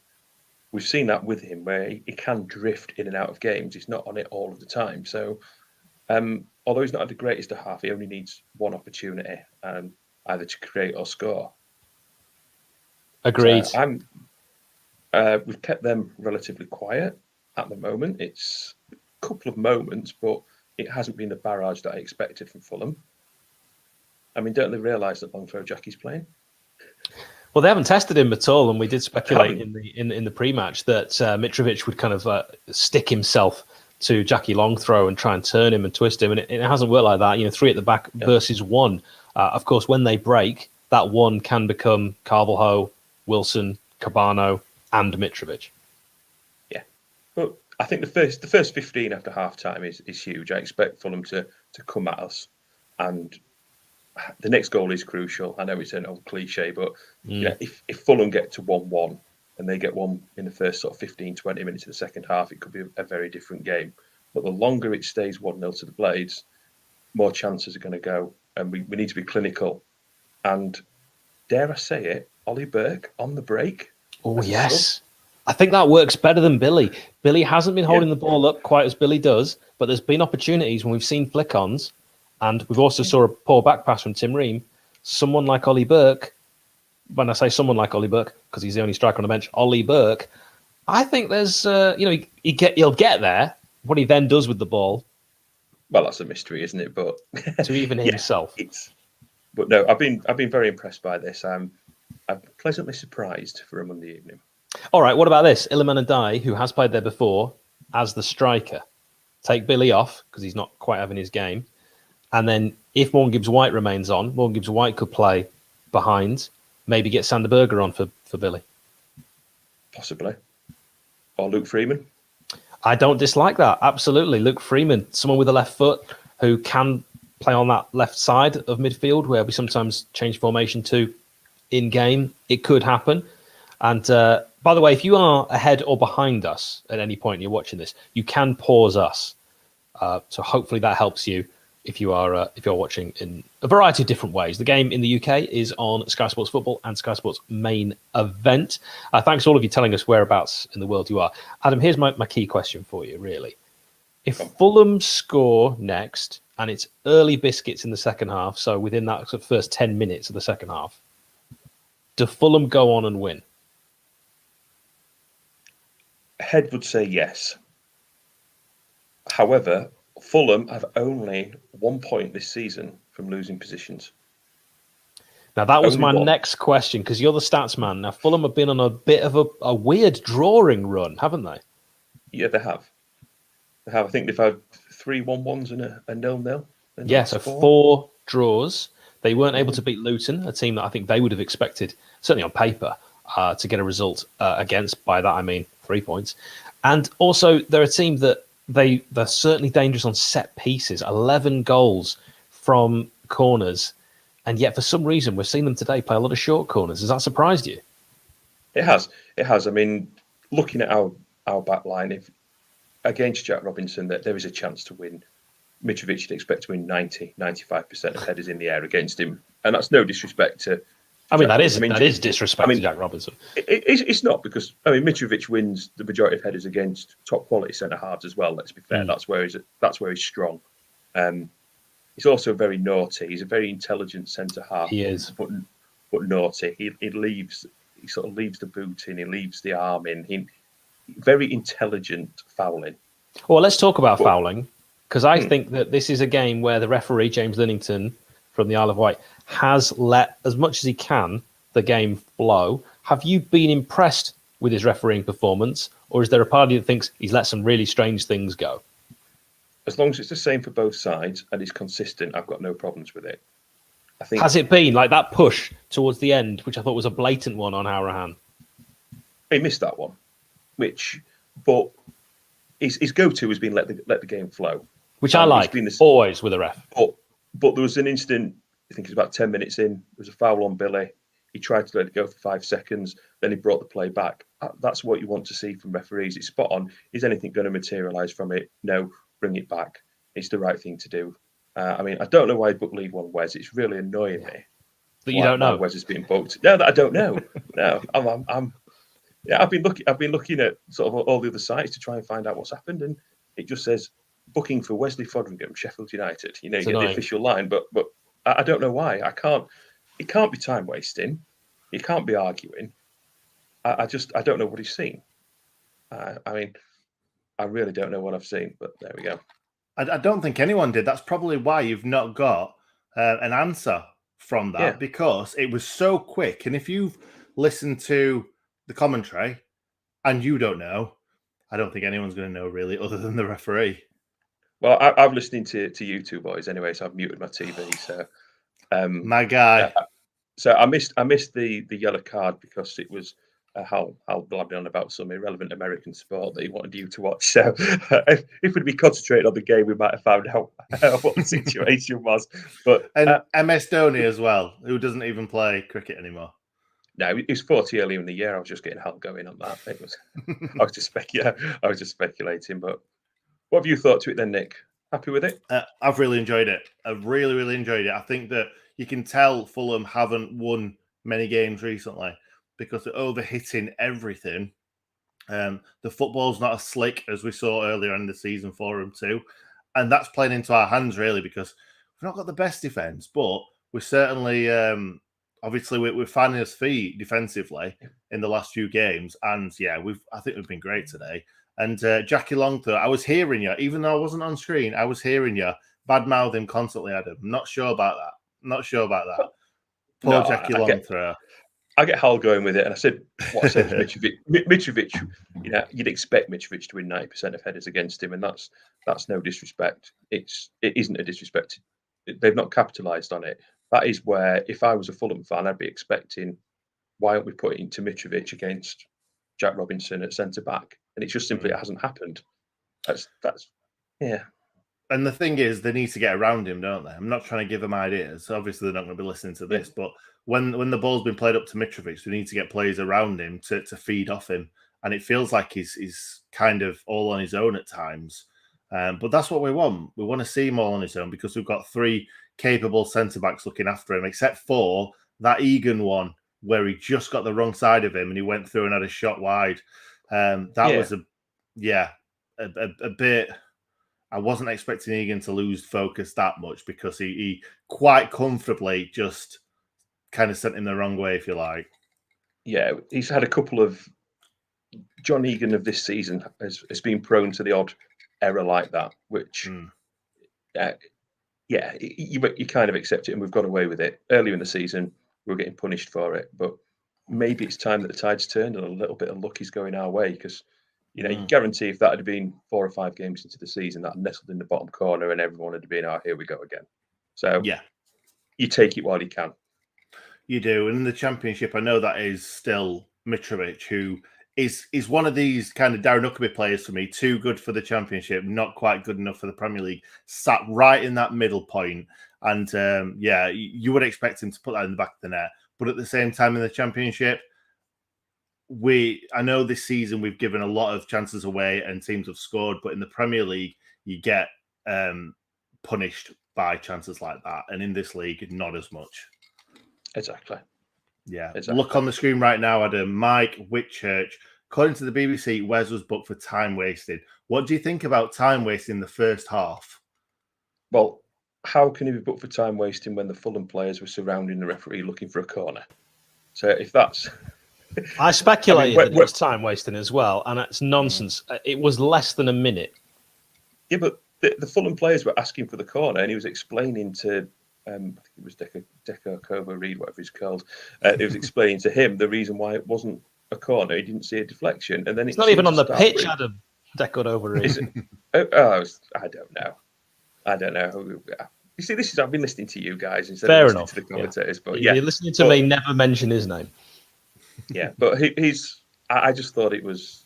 No, I mean, if it is for time wasting, so be it. But it's very harsh. Very harsh. And Wes has been dealing with an injury. And I think that, if anything, the referee should be slightly more lenient with someone who's probably just checking the leg for a bit of cramp, checking the ligaments. Oh, is that all right? You know, he's not going to be time wasting at that stage. Well, some teams have been time wasting against us in the first half this season, especially when we've been playing at Bramall Lane. But that's not us. We don't do that. I can't remember the last time we've done that. No, you're right. So Morgan Gibbs-White off, Sanderberger on. Is that what we're expecting second half? Well, Sanders running around, isn't he? So it's got Sanders stripped, isn't he? And they're also making the change. Tom Kearney, the danger man that we cited in midfield. Seri off. There's a video on Tom Kearney on this very channel. If you just click, I'm joking, Nick. If you just search for it, yeah. So actually, it's not Morgan Gibbs-White. No, it is Morgan Gibbs-White. It is. Illuminati 29. He's 29. I was thinking the same for a minute. All right, I did an Adam, and Adam did a Hal. Yeah, okay, it happens. I'm not a numbers guy, Nick. How many times have I said that on this channel? I'm not a numbers. I'm not one of these people who's memorized the squad numbers. So instead of just shutting up and waiting for the board to tell me, I went and guessed. Silly man. Silly man. Silly man and I. Right, we are back underway in the second half. Wow, well, that's a brilliant header from Bogle. It looked like it was going out all ends up, and then Sanderberg getting another decent header on. Fulham Blades change at half time, and Adam will probably be able to tell us the last time two sides of the championship made two changes at half time, because I ain't got a clue. It's rare though, isn't it? That's my point. Yeah, it doesn't happen that often. But on that note, I'm going to leave you boys to it. I called it, as you two know, a 2-0 Blades win, and I've got no reason to change that. So I'm going to go and do a nice little bit of singing for the fans react. So that's something for everybody to look forward to when that goes out. So what do they need to do, Hal? What do they need to do? Well, they need to subscribe to Sheff United Way and then make sure on YouTube that they watch Fans React at 7 p.m. tomorrow. Is that what you were hoping for? I'd say, yeah, exactly. I don't know where I'll go with that. Thank you, Adam. What is that? Is that like a White Russian I can hear just clinking away in the background? What's going on? Yes, he's moved to the hard stuff now. Oh, he's moved to the hard stuff, right. It's going to be that kind of second half, is it? I might have to do most of the legwork here in the heavy lifting. Cool. Cheers, boys. Speak to you later. Cheers, Adam. There he is, Statsman Adam, bringing us the stats. Sometimes. Come slightly on, heavy touch from Sanderberg. Decides to go backwards very far for some reason when he had several players around him. But he's going to have to work his way back in. He's going to ease himself back into regular minutes because his injury, as we know, Nick, so horrific. And I had to say, I lost a lot of, I'm not going to say respect, but I didn't have a lot of time. I didn't have a lot of time for people who were speculating that Sanderberger was being deliberately left out to sell in January, because that makes no sense when you've had a serious injury. You need to prove that your hamstring can take the rigours of professional first-team football. I thought you were going to say, I've lost respect for Sanderberger because he's got an injury. Like, why? You know, Brian Clough used to be like that. If a player was injured, he didn't want to look at them. He didn't want them and I think Warnock took that on as well. He didn't want them anywhere near the first team if they was. And I think that's because Brian Clough. Well, exactly. Oh, you're making me feel sick just looking at you. Get in the back. Because I remember Danny Calamatri saying, "Boss, I've been sick. Not I've just been sick. I've been sick everywhere." Every square foot of the house, all over the walls. And then I decided to get in the car. Well, that'd be the most sensible thing. Yeah. And whilst contagious, drive to the stadium. And then give it to every player. Give it to everyone. It was the days before we worried about contagious things, wasn't it? Let's be honest, he's probably just been on the sauce the night before. Oh, of course. I mean, the opinions of Nick, not necessarily Sheffield United way, but of course he had. 48-08. We're going to get back to the action. Second half, 48-12. If you want to get time check, if we're ahead, you can pause us if you're watching on Facebook, Twitch, and YouTube. We've got an early free kick in this second half into the Blades half. It is Tim Ream, who's gone down like a man with a man bun after falling, I think, just on himself. It's his back in it. He's fallen on his back. And to be fair, he didn't look that bad, and he was like pretty much screaming when he went down. He kind of flung himself as well when Ndai just touched him. I bet there's absolutely nothing wrong with him. Give him 30 seconds, and he'll be running around like a man possessed. I mean, it could have hurt. Might be a bit winded as well, but he used his ladder on the back of Ndai and fell. To be honest, I'm always a bit unsure about whether you give those kind of free kicks. Yeah, I know what you mean. But he's absolutely fine now. Robbie Savage is absolutely fine, and he's carrying on with the game. Harrison Reed will take it, and I think he has. I literally said in the first half he's overplayed every single pass bar one. That free kick massively overplayed, and Wes looks fine. Kicks it forward, and it's Tim Ream who also looks fine. Yeah, I told you 30 seconds. I think it were about 12 seconds actually. Blades one possession back. Ender Stevens will lay it back to John Egan, who plays a ball back to Ender. Nice little flick onto the Blades win a throw in. That was Conor Howrahan, who's seen quite a bit more of the ball as the first half wore on. Initially in the game, he wasn't seeing any of it. And it looks like a chilly Paul Heckingbottom. Just behind him, looking like a choir boy, was Oliver Burke, who I think this game is tailor-made. I was just going to say that just when I saw him. This is a perfect game for him to come on and use his pace, isn't it? Even if it's not scoring a goal or creating anything, he will put them under so much pressure at the back. What he does then once he's got the ball, even he doesn't know. But it's a balls over the top, flick-ons. At the moment, Billy hasn't been holding the ball up quite as well as I know he'd have liked. So I think it's a game perfect. Maybe with Billy. Sander, get in, Sander. Well done, Sander, son. playing further forward than the defensive midfielder that we've sometimes seen him. And that's a corner. Anthony Robinson. First corner of the game for us. I can't remember another. I don't remember another. Conor Howrahan takes a lovely corner, as we know from those goals by John Egan at Hull. If the Blades could get one early on, as they did in the first half, you heard what Nick said. Whore indeed. It would be. Howrahan.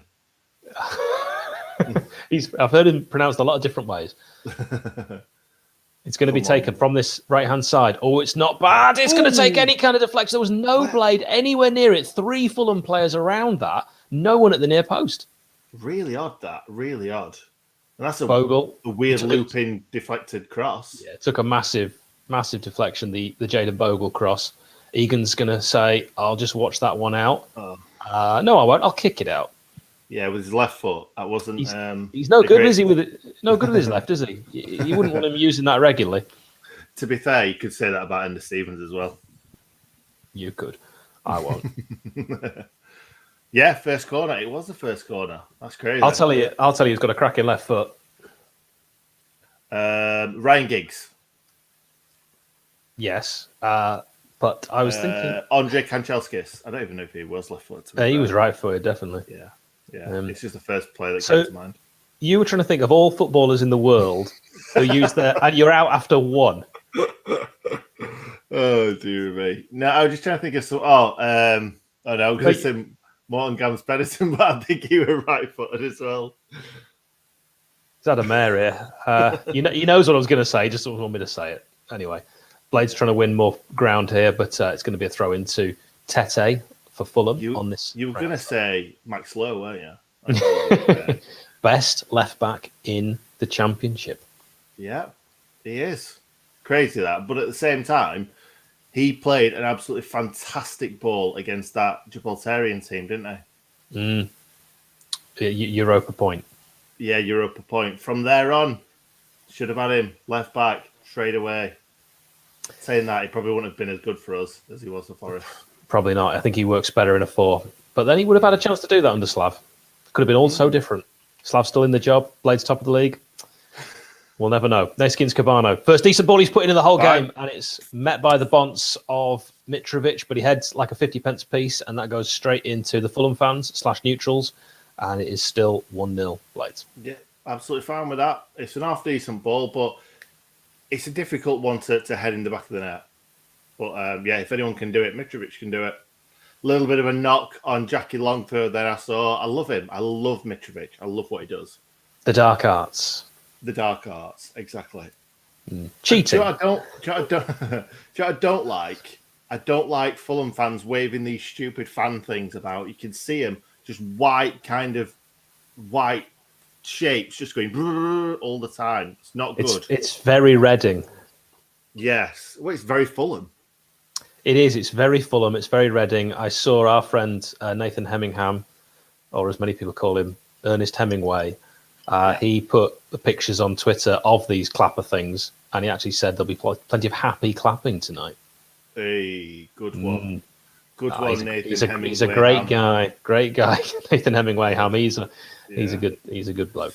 That's a header on forward by John Egan, and looks like he wants to continue going forward, but he's then thought better of it. Howrahan stuck out on this left-hand side since the first half.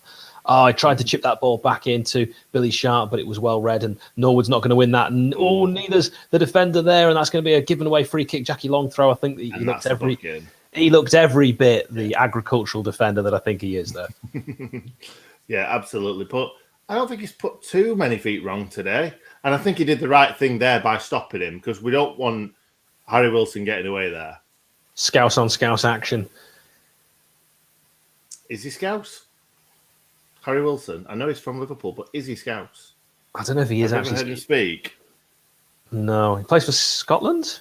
I was going to say that's one for Bobby, but Bobby's not there. He's disappeared for some reason. The one time we need you, Bobby. He's heard us. Oh, he's here. He's here. I feel like I've heard him before, and I don't think he's Scouse, but I might be wrong. Oh, he's gone again. Wales. I meant Wales. Wales. Not Scotland. But is he actually Welsh? Because we all know that lots and lots of players who play for Wales aren't Welsh. Well, we'll never know. Right, 55-28, Fulham 0. I'll do Bobby's job. Don't worry about it. This is like Blades Pod. You're just going to hear Nick type away. Oh, no. This is like the cat meme. He is from Wrexham. Place of birth, Wrexham. That's part of America now, of course, since Reynolds and McKellen Henny have got involved.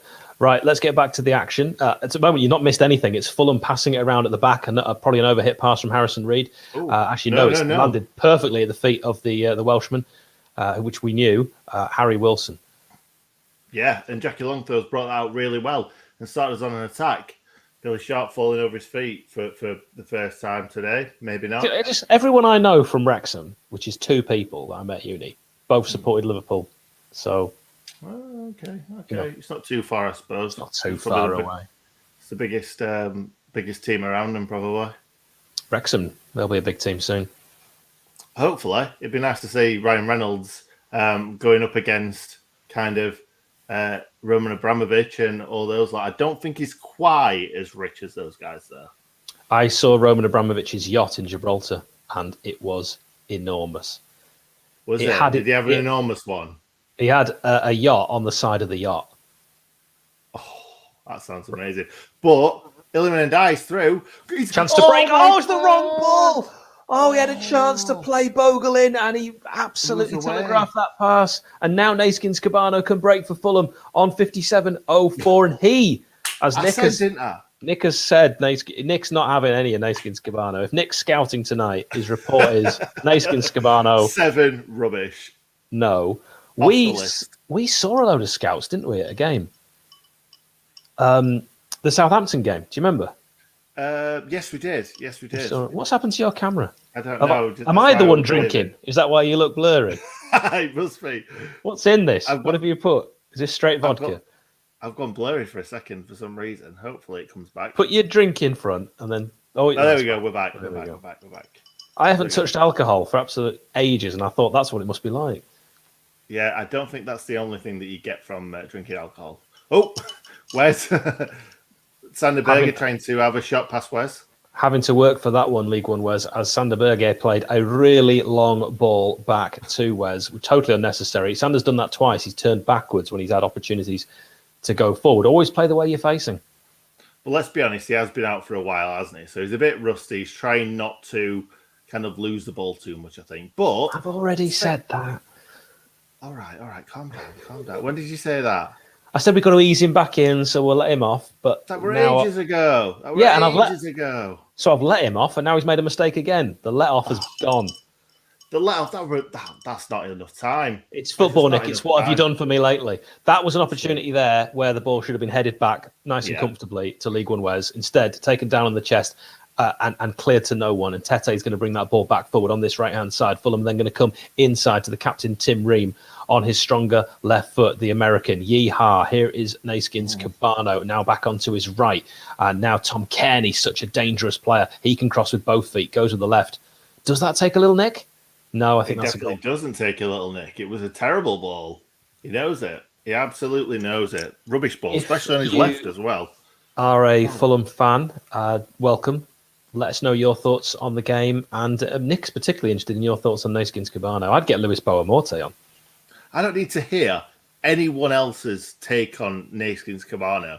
He's rubbish, and he's probably coming off now. Probably is. Yeah, who are they going to bring on? Zoltan Gira? Yeah, it's got to be. Or I'll tell you- Simon Davis. Steve Malbronk. This is a game tailor-made Oh, Steve Malbronk. for what a bit of player. speed. It's actually going to be Dick Cordova-Reid, and Nick and I can stop pretending we know any of the players. Here's Sander Berge, takes a heavy touch, showed far too much of the ball to the Fulham defence, and here's a chance for Fulham to break with Naskins Cabano. Might be his final touch of the game, takes a heavy touch. That's our ball, is that? Bash, that's our ball. It Bash. came off their player. Bash Why thought did he it try and was... keep it in? Bash is fuming. He thought it was one that maybe he got the last touch on. He tried to keep it in. That's been a problem for Bash today, is keeping that ball in.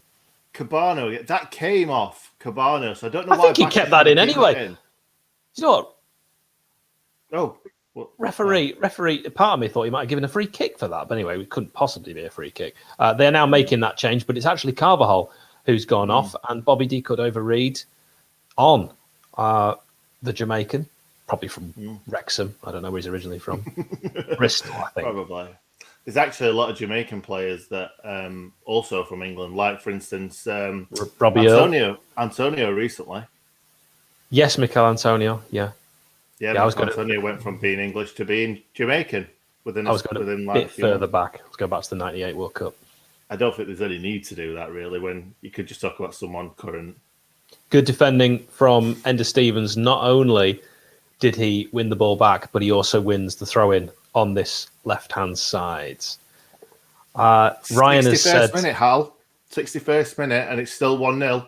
And I look drunk again. Look at you're back in. Ryan has said, booking my tickets for the next home game, boys. I want to hear Shoreham boys in the 60th minute. Absolutely. Let's hope that there's no more games postponed. I didn't like the feeling around the QPR game. It got me very worried about football behind closed doors. And I think I'd rather have no football than football behind closed doors. Yeah, I agree. But I do think we've got more chance of winning games behind closed doors in the Championship than in the Premier League. I'd agree with that.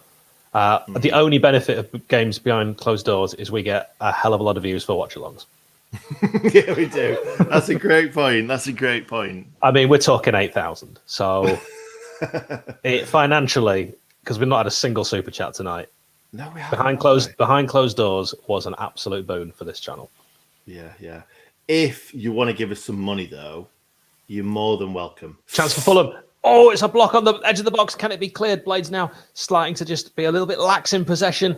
We need to get control of this ball and actually keep it because it's all Fulham now. 62-13. They're going to try and get forward wave after wave as Harrison Reed will play in. Anthony Robinson, he's looked at for his option there of Cabano. Think, shall I play it to Cabano or anyone else? Still looking for options. Still, I don't want to pass it to Cabano. And he goes all the way back to Tim Ream. This is worrying times. We're at 62-32 if you are trying to get level with us. Yeah, we are. It is worrying times. It really is. It's all them, isn't it? All them. But as long as they keep giving it Cabano, we'll be fine. I think Billy's got to be taken off.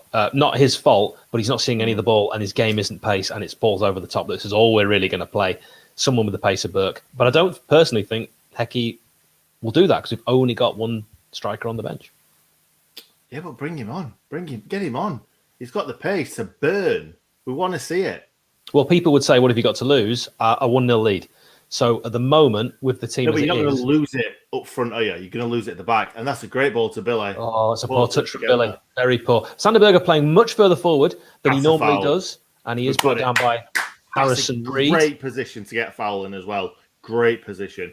Get Matthew Egan C. Up, get Bash has up. given us £4.49. Payday super chats. Who Thank gets you, Matthew C. who gets paid on the 20th of December? I mean, we'll take it. It's fantastic. It's December, mate. So you reckon People it's early pay. because of Christmas?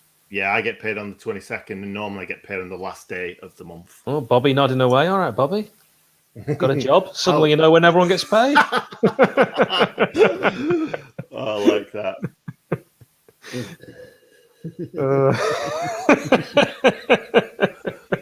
Oh, that was good. That was good. Even tickled yourself. It's the little in jokes that are. All right, free kick to the place. Not bad one. Bash. Didn't read it at all. Didn't Read it at all. He didn't Harrison read it, did he? Oh, he didn't, Harrison, read it. It was not a bad delivery from Conor Harahan. You expect good deliveries each and every time. If Bash reads that, he volleys it straight back from the right foot. It's in the top corner. Yeah. Oh, he looked like he'd never walked before. Yeah, to be fair, that just needed helping Bash. back across the box. When he isn't comfortable, he looks so awkward. Like when he's trying to keep a ball in and he misplaces his foot. When he's trying to take it on his thigh, he just looks completely. He doesn't look like a footballer when he does something wrong, and it's very rare. No, but when he does something right, he does it really elegantly. I'm going to be honest, Exactly. he does. When he does like a spin, like a roulette spin. Yes, he's like a ballerina, isn't he? He is, and his legs move in a lovely motion. A basharina. A basharina. That's exactly what we need to call him from now on. Doesn't really work. Okay, we're on 65-14. Anthony Robinson on this left-hand side, looking for that Naskins Cabano. Nick is surprised they're still on the pitch. 71% possession for Fulham in the last 10 minutes, only 29 for the Blaze. We thought that after scoring early, this would be a nervy one, a nail-biter, and it has been exactly that. I don't like the way this game's going. I would love to have seen us, best form of defence, attack. Yeah, it is, but at the same time, they're not creating a lot, but we're not creating anything when they lose it. But you know what worries me? That's the worry. Go on. Next goal. Next goal winner. I don't think that's the case in this game. No, I'm saying I think the way it's going, if Fulham score, they'll go on and win. But we should really try and, I think, keep possession. Every time we get it, we're giving it back. Yeah, I know. We need Berger and Illan and Dye to really just not hold the ball up, but just like you said, keep the ball. Like my dad always said, put the ball under your jumper, and we're away. It's 2-on-2. Keep it. Watch for the run. Hold. He's done it. Sanderberg. He does it. That was the right decision. Oh, he should have had a shot. Oh my God. Jaden Bogle had the opportunity to have a shot, and then 3 Fulham players get back because he takes the touch and for some reason wants to take it onto his left foot. He had the opportunity to shoot on his right. He did. Sander did really well here as well. Fantastically well. And that ball was cracking. It was just a bad touch. Oh, it's a very bad touch. If he'd have got the touch in front of him, that'd have been a goal. I was doing my scene from season 2 of The Witcher when The Witcher says hold, and comes flying out with a sword and stabs a dragon thing. I don't know what that means. All right, ball on the edge of the area after Harahan's pass. It's going to be chipped in by Oliver Norwood. Oh, the keeper Rodak comes. Get that shot away. Handball. Referee says offside. We all got too excited when none of it would have counted anyway. I know. Jackie Long, though, I could just see it. His name in headlights. His name in lights. His name on the back page, volleying that into the top bins when the goalkeeper wasn't in his net. Adrian, pause Sky if we're 30 seconds behind. 30 seconds is nothing. It makes much more sense because it won't make any sense what we're saying. Yeah, exactly. But at the same time, if he's watching us after, it's a bad ball again. Well, Adrian will know. He's in the future. But like what he's doing, he's watching it and then he's watching us talk about it. So he's got the best of both worlds. Arguably. 67:58 is the time on the clock. If you want to get level with us, you can pause us. You can pause your TV. The game is on Sky Sports Football and Sky Sports main event. Fulham going to make another change. Silva, very animated. God, I wish I had hair like him. I thought that were Anthony Robinson for a second. They're bringing off Anthony Robinson for Anthony Robinson. Yeah, maybe. It's a novel approach. Yeah, they both got the electrified hair, haven't they? Kid and play. Anyone else? Am I too No. old? Okay. Yeah, too old. Nations Cabano. Go on, lad. My I guy. tell you what, I think all it is that people who've met him are like, you're named after a footballer. You must be good at football. Yeah, maybe he's just never been good at football. But he's got Oh, the it is name. Anthony Robinson. Anthony Robinson. Oh, it's Rodrigo Muniz, a Brazilian. Of course, Sheffield United have just one Brazilian on the books, youngster Machado, who played very well for the under-23s. But we've never actually had a Brazilian play for us before. I don't know if we count Marcelo. Marcelo, I was just going to say that, yeah. Because he was Portuguese. Possibly. Yeah, let's be honest. Yeah, he wasn't, was he? I think he was born in Brazil. He wasn't a Brazilian, though, was he? But you wouldn't say he's a Ronaldinho or a Rubinho. Portuguese nationality anyway, so that's what probably matters. His Ender Stevens fouled clearly by Anthony Robinson Mark II, and that will be a free kick on 69 minutes and 27 seconds. Nervy. Jack Robinson, another good header there, out wide to Ender Stevens. I don't think he's had a bad game. I think he could have had a better game, but I don't think he's had a bad game. We've not had to worry about him too much in these 69 minutes. Absolutely. Well done, GMM. Kidden Plays House Party. I knew I wasn't the only one. And John Cranwell, my pictures are 3 seconds in front of you. It's ideal. How are you ahead of us in Braunschweig? That's crazy. I'm pretty sure that YouTube has a delay. Do you know what I think it is? I think it's just the internet. It could be. Just getting it out there, you know. The internet. We're not quite there yet with technology. No. We're way too in the past, aren't we? Oh, absolutely. Go on, let's break. Let's make it 2-0. It's been a wonderful defensive display. That's great play from Jaden Bogle taking on Ream. He couldn't get past Tosin, who just stayed strong. And then it's given away by Tosin. And he gets that final foot in and plays it to the most dangerous player on the pitch, Alexander Goodname Mitrovic. Blades will have to be strong here. They've committed a few bodies forward, but they're now getting back. Look at the defensive shape. Everyone's sticking to position. It's great to see. Heckingbottom has drilled something into them that's working. It's clearly working.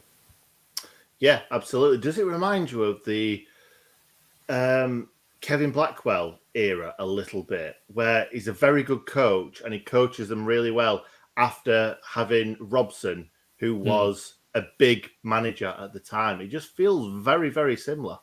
I know exactly what you mean. Man. And actually, people have a go at Kevin Blackwell because I think a lot of players didn't like him. But actually, his record under the Blades before it went sour was absolutely fantastic. Yeah. Well, do you remember he wanted to leave, didn't he, after that playoff final loss? And then he, I think it was the next season, wasn't it? Was it the next season when he left after like a few games? After we got hammered by QPR. Yeah, it was, yeah. Thanks very much to Yazid. 5-star. Yes. What does that stand for? Sarahs. Is that South African rubles? Another Ollie Burke possible chance to run onto. Can we get more super chats, please? It would be very, very helpful for the channel and the stream. We currently have huge outgoings. I mean, the podcast alone, big money. It's Saudi Real. That is from Yazid. Thank you very much. Saudi Real. Love that. It's the Real deal. Take it. It is. So we're seeing Johnny on the bench Fleck. John Fleck with a coach I don't recognise. It's Matt Duke. Is that Matt Duke? Yeah. Oh, he's changed, hasn't he? Yeah. He's changed from looking like a young Matt Duke to an older Matt Duke. Absolutely. He's not Benjamin Button then. Yeah. No, he's not quite. But a goalkeeper coach telling him what to do. Knows his stuff, does Matt Duke. Proper blade as well. Yeah. He looks a bit like Tyndall. Does a little bit. I was thinking about that. Yeah, because Tyndall's at Newcastle now, isn't he? Back with we thought his mate. That Tyndall had fallen out with Howe, but JT Hammer and Howe seem to have kissed and made up. How could you do that, though? How could you? Yeah. Well, how could they appoint Howe? I mean, there's only one way that Newcastle are going, and they're going to have Kieran Trippier, the best fullback in the Championship. Yeah. Here we go. They're on the break. Very That's dangerous.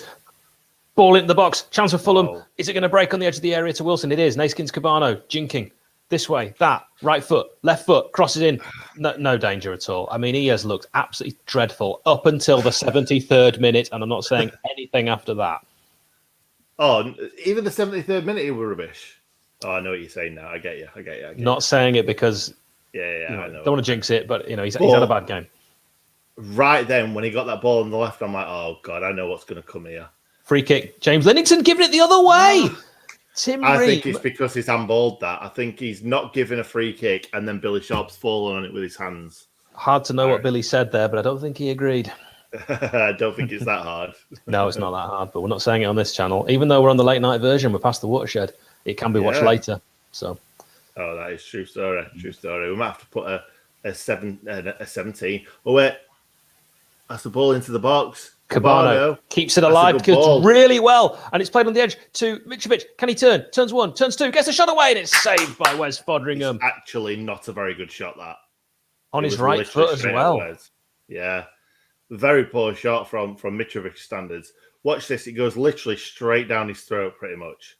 But doesn't he do well, Mitro, after a poor first touch? Yeah. To get that space. He creates that completely for himself. Not a helpful pass from his teammates.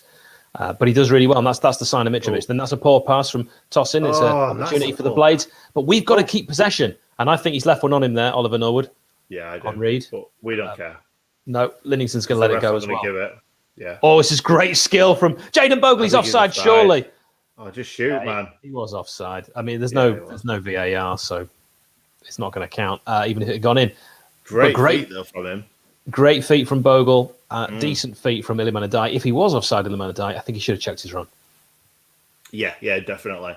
And let's be honest, he wouldn't have had that shot, would he, if it had been onside? He'd have probably put it in the back of the net. Not, what? Oh, I was going to say. Do you know when they kind of flash the screen to another player, you think, oh, he's coming off. Yeah, he's definitely offside. But brilliant from Bogle. Fantastic feed. He's getting more and more confident, isn't he, Bogle? Oh, absolutely. He's really growing into this position. We're going to see, for the first time since Reading away, the return of the man who drinks iron brew, John Fleck. And this is heartwarming to see. I did the match reaction for that Reading game, and I was really distraught. I was upset, and I was very worried about John Fleck. He's back on the grass, and this is great to see. On for Conor Harahan. I am surprised, Nick. I really think Billy Sharp to have lasted this long is a surprise. Yeah, I completely agree. Is that 2 subs or is that 3 subs now? Sanderberger's come on, Fleck's come on.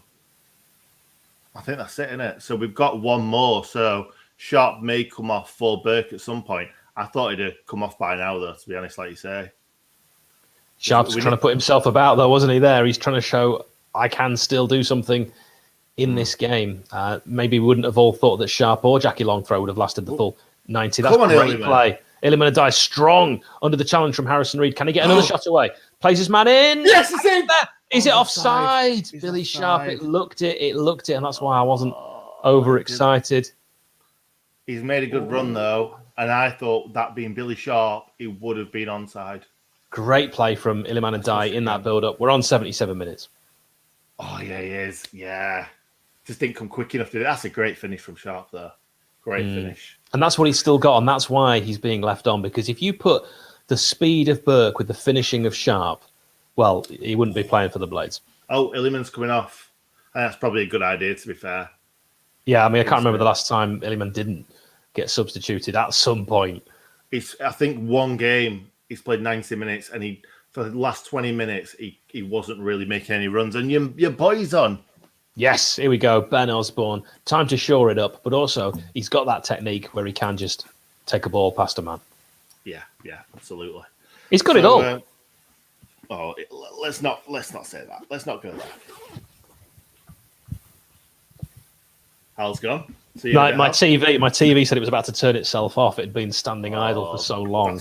That's the worst. I just had to. I think I've done myself a mischief there as well with that stretch. That really hurt. John Cranwell, who's given us €5 for pronouncing my name and Braunschweig correctly. I'll let you into a little secret. I used to live in Hona at this time of year. Ho, ho, ho, Hona.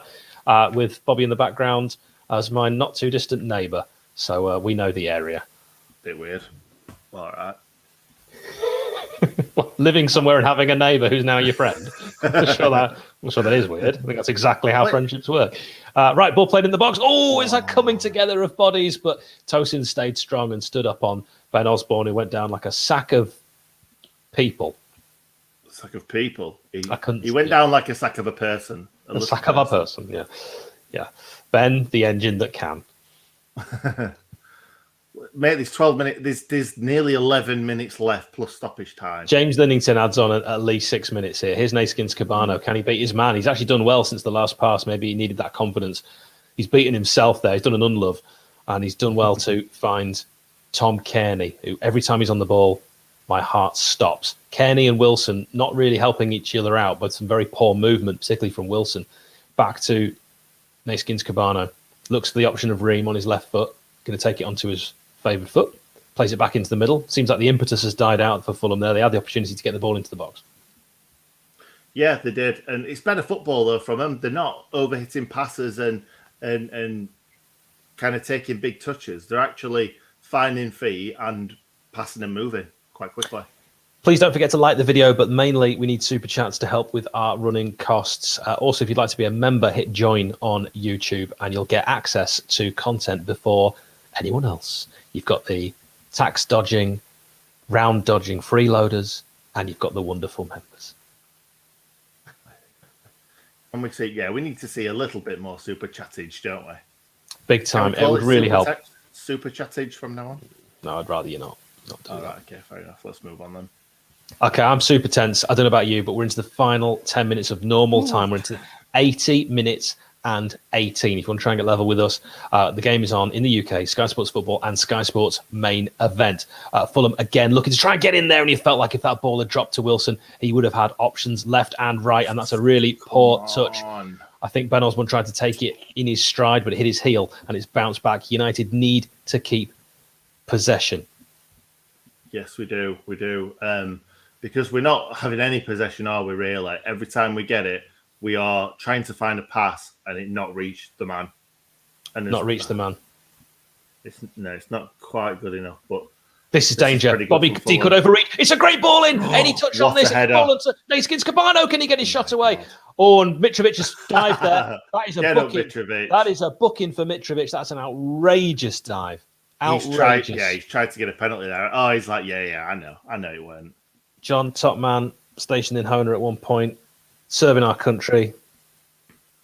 Salute. Salute you, sir. Yeah.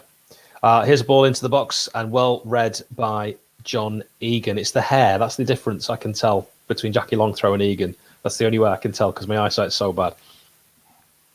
Yeah, I know what you mean. And the fact that John Egan's quite a good defender. Well, both can play left side. I'm just carrying on from what Adam said. I'm just carrying from Adam. Right. Harsh. Big fan. Here's Naskins Cabano on the left-hand side, 81.48. I swear we were on that last time I gave a time check. If anything, time is going backwards. Hold on, Blades. Stand strong. We want to defend like Trojans. Trojan defending. This reminds me of Everton under Paul Heckingbottom. I said that earlier. Yep, and you're not wrong. Oh, that's a poor ball. Keep We're just possession. giving it back. It's the Blades' way. We've scored too early. Saying that, we are like 8 minutes from time, and we've gone 79 minutes without conceding. It's not bad. It's not bad. Oh, Bash! I don't think he knew what he was going to do there. He has actually managed to keep that in. Well done. When did we score against Everton? It feels like it was a similar, like it was really early. Yeah, I think it was earlier than 3 minutes. To be honest, I think it was like it's crazy. 2. Daniel Jebison. He was young boy then, wasn't he? I think I was on Daniel Jebison's age. Yeah, he was that young. He was 12 or something like 13. Always 12. Always 12. Right, we're approaching the 83rd minute. 82-52. Tim Ream, the captain for Fulham, plays it on from his stronger left to his right, looking for Naskins Cabano. He's seen a lot of the ball, Naskins Cabano, which has been a surprise certainly to Nick. I'm not saying anything. No, let's not. Bobby D could overread, plays it into Wilson. Oh, and I tell you what, if Mitrovic could have taken a better touch. We're seeing tonight what I think Mitrovic is. When he's on it, he can create things out of nothing. When he's off it, he's Francis Jeffers. He's just a fox in the box. Yeah, I know what you mean. The thing is, though, we look at kind of scores and stuff like that, and then see Quest and Matchday or whatever, and you see all their good play. It's really when it's a small sample size from what kind of Fulham fans see. Yeah, so that's why you've got to watch a full game to scout properly. 7th minute. Thank you, Bobby, in the background for when Jefferson scored against Everton. It felt quicker, but it's probably because we just didn't score any goals that season. Probably because you missed it. I did miss it. No, it was your fault that I missed it. Well, that's my fault. You haven't got Poxy BT Sport. That's not my fault. Yeah, exactly. It's Poxy. That's why I've not got it. James reckons 10 minutes of stoppage time. I think you're spot on. I think this is going to be unrelenting. That's lazy from Bogle on Naskins Cabano. He's just pushed him over. And Naskins, he's got the book in there, Bogle. He's tired. Yeah, it was a tight challenge, wasn't it? He could have run back with him, but he didn't. Well, we've been defending now for 81 minutes. He didn't need to do that, did he? Didn't need to do that. And because, especially as Naskins Cabano had already played the ball far too far ahead of him. If Bogle follows the ball, he can actually get possession. Or even one of his players help him out. One of his fellow teammates help him out there. Like horrible. Sander needed to be around him there, watching where the ball was going to go and follow it. If this leads to a goal, off a little bit. It's one of the most unnecessary free kicks of the season. Completely unnecessary. Very dangerous position. It's Cabano's going to take it himself. Just leave it. Just leave it. If it's Cabano I don't think taking he's touched that anyway. He's not touched it. He's not touched it, but why were they even jumping? Because it's Jack Robinson, mate.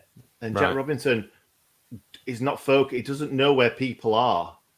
Yeah, he needs to have a quick look. He doesn't know where people are. That's his problem. That's the sign of a great player, as what I always used to, when I was playing football, the coach always used to say, a player that looks before he receives a ball is the sign of a good player. And you're right. And we saw Jackie Longthrow do that in that league game. He's tired now, isn't he?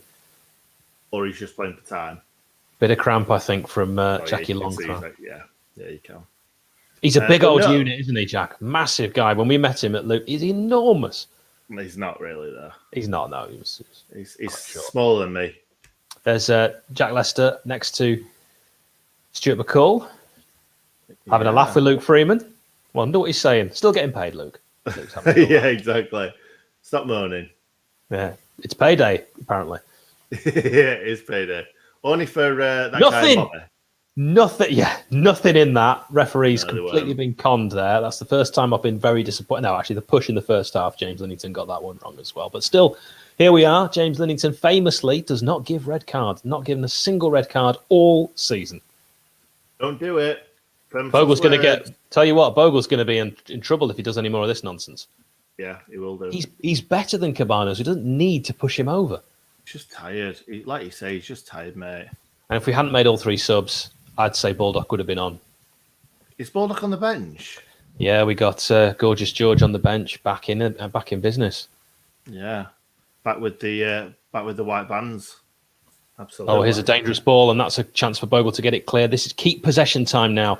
Billy, can he do that holding up job? Tim Ream all over him. Billy's going to try and play the ball over the top. That's better. Not a bad ball at all. Looking for industrious Ben Osborne, who's playing. Get him back at net. Get it back at net.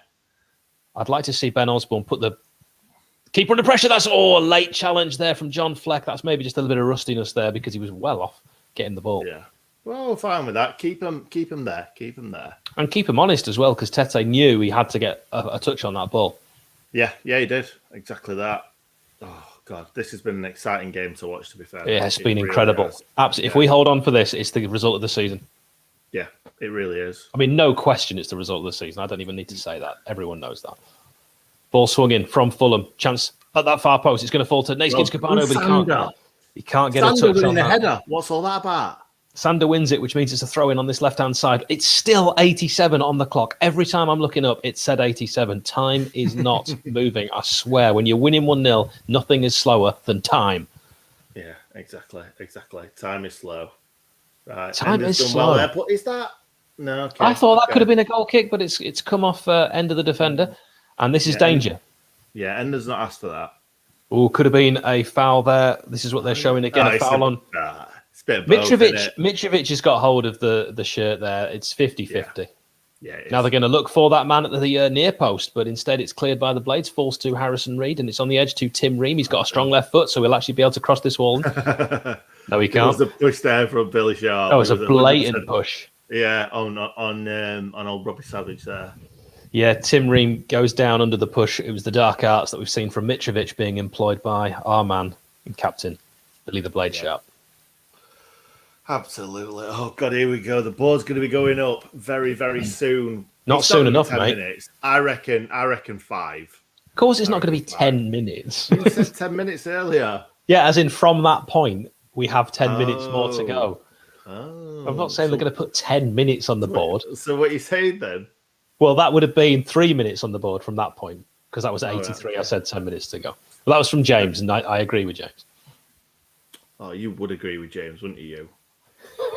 Poor James, he's got I COVID. don't Give know him a what break. that means. I didn't even know what that meant when I said it. Here's a chance for Fulham trying to get that ball in. I haven't looked, by the way, at the screen for ages in case anyone's ahead and they've put a score. So if there's any super chats that have come through, Bobby will have brought them up on screen. So bless you. Nobody's ahead of us, mate. We've heard 2 people already that have said they're ahead of us. No, they're not. We're literally watching the game. I'm not on risking Sky. it. I don't trust the internet, Nick. You know that. Oh, shut up, man. I don't trust 2 things: the internet and horses. I know what you mean about horses. I don't trust horses I at really all. do. I I really walk do. behind a horse, I think I'm going to die. Oh, this is really good wing play, and that's brilliant defending from Jackie. Long throw, leans back, Fat Joe style, and clears that. And I thought that was going to exit the stadium and go into the 4 Thames. minutes. Come on, Blades. Oh, Can they stand strong? It's Tom Kearney. No one near him. Let's get tighter to him. It takes a nick off the corners. I hate corners. backside of Ender Stevens on this right-hand side. I mean, the Blades have not been able to keep possession. It's felt like second half we've just been happy to give the ball back to Fulham. But up until now, I still haven't felt like Wes has had to pull off save after save. Now it's going to be really dangerous. This is the time they're going to throw everything at us, and they've got great set-piece delivery, but it's beaten at that near post, and who can get a touch on it? Can it be Ben Osborne? Terrible pass from Ben Osborne. He's given it away on the edge of the box, and here comes the break, and this is Mitrovic, the one man you don't want to give the ball to. He's got a shot away, it's hit the bar, and it's going to fall, and it's wide! How have they not scored? Oh, my God. It's Wilson with a Mitrovic. gilt-edged chance. It fell to him, and he could have taken all the time in the world to pick his Why spot. is he on his own? Why is he all on his own? Where's Bogle? Literally, 4 men ran to one side, and Mitrovic just cut inside. Watch this from Mitrovic. Just literally come inside on his right, and everyone follows him. There, they've all gone. Wilson's got all day. Yeah, he's got to pull He's that got away. all day. By the way, great point. What about horses on the internet? I really don't trust that. That was it. That should have been 1-1. And Fulham would have said that's no more than they deserve for the amount of possession they've had. But Wilson, if you said to me you could pick 2 players you don't want to have a shot, I'd have picked Mitrovic followed by Wilson. Do you really think that Fulham deserve a point out of this game? I think for the amount of possession they've had, No. We've had lots of possession this season.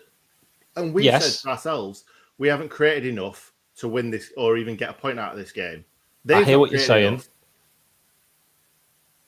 Well done, Jackie. Long throw. That's Yeah, it. brilliant Get from rid. Jackie Long throw. It's not get rid, Nick. It's keep possession. We can't just keep thumping it Not long. there. Not there. Fulham are just going to get the ball back again and again, and they're going to lump it longest. There's still Yeah, but 2 we've just minutes to go. We've just wasted 25 seconds or something there. We don't want to try and keep possession where we were. It This only is takes a fine. minute. It only Egan, takes a go and minute, win it. girl. Oh, God. Oh, Fall in love. yeah, to score a goal. Here's Naskins Cabano. He's going to take that throw in on this left-hand side. Let's That's get a foul Sonderberger. throw. That is a blatant foul throw. Naskins Cabano has never played football before. I'm now convinced that was a foul throw, and James has let it go. Come on, Bill. Come on, Bill. Right, this is it. Keep ball Keep now. Keep possession. ball. Well That's the done. one. John Fleck is Down the the first line. player in the entire second half to keep the ball. Keep it now. Defender's gone down far too easily there, but how did we lose possession there? Defender's literally sat on his arse and he's won the ball back. That's not good enough, Blades. It was still on 92 when I've looked up. That's been 3 minutes of 92 minutes. That's a good ball, that. Well done, read. Bash. Bash has Time. climbed. Take your time. Don't thump it long. Keep What is the that? ball. That's That is embarrassing. not. It's not going to eat enough clock. We need to keep the ball, and if anything, run it into the corner. We can't just keep giving the ball back. Rodak will thump it long, and they've got Mitrovic at the end of it. I don't like it. No, it's a good winner from Jaden, though. I mean, when Naskins Cabano is the target, leave it. Good point. Jaden's not the best in the air, though, to be fair. No, but he did get enough on that, and we have 30 seconds remaining. 30 long seconds. Fulham are throwing everything. It's the Alamo. It's Trojans. It's Naskins Cabano. He finds Harrison Reed, puts the ball in. First time he's underplayed it all night. That's the one, Sander. On your chest in a way. Get on top of him. It's not the one. It's possession back for possession's sake. Keep it, Blades. Keep it, and you've got the best win of the season. Is this the best win of the season? It's the best win of the season. It's the best win of the season. The Blades have done it, Nick. We've bloody done it. 1-0. Look at Bobby. Hashtag scenes. He's loving it. I'm loving it. United. I said we'd nick it. 1-0. United. I said we'd nick it. I put it online, so it's out there, and we've nicked it 1-0. And I'll tell you what, I've put it on Twitter. Have a look. What a load of rubbish. I said that earlier. You didn't say it. I put it on Twitter before kickoff. Listen, pal, you need to get alerts set up. Get alerts set up for me again. I did. Right? You told me I know. Well, it's because I tweeted too much, and I felt sorry for your phone. I put 1-0 Blades nick it. Ian knows I did. Ian's in the chat. He liked it. Mystic Hal, I've stopped being positive. I'm back being positive. I nearly did something really stupid, Nick. I wrote a tweet and I deleted it. I wrote, if we beat Fulham, I'm going just moustache for Christmas Day. I didn't. I deleted it. No, I deleted it. I'm not doing it. I'm not deleting it. I'm not doing it. I'm not doing it. I'm not doing it. I think my wife would leave me. Christmas comes early. Do you know what? Every bloody away game I've been to, we've played absolutely rubbish. Oh, all the ones I don't go to, we play really well. So I just shouldn't go to away games. I wish I'd been there. Absolutely wish I'd been there. That was magnifique from Iliman and Dye. Just look at Baldock, though. He's like, yes, Bash, yes. He's not played a minute of this game. I like Ollie Burke. Together. Ollie Burke in the Arsene Wenger tracksuit top. I mean, he looks like a caterpillar. It's absolutely enormous on him. Absolutely enormous. Look at them all. They're all buzzing. They're all together, aren't they? Well, that's a huge win. That's 3 points off the playoffs now for the Blades. Fulham could have gone 5 points clear. They don't. Paul Heckingbottom, it's win after win after win. 3 points, Wes.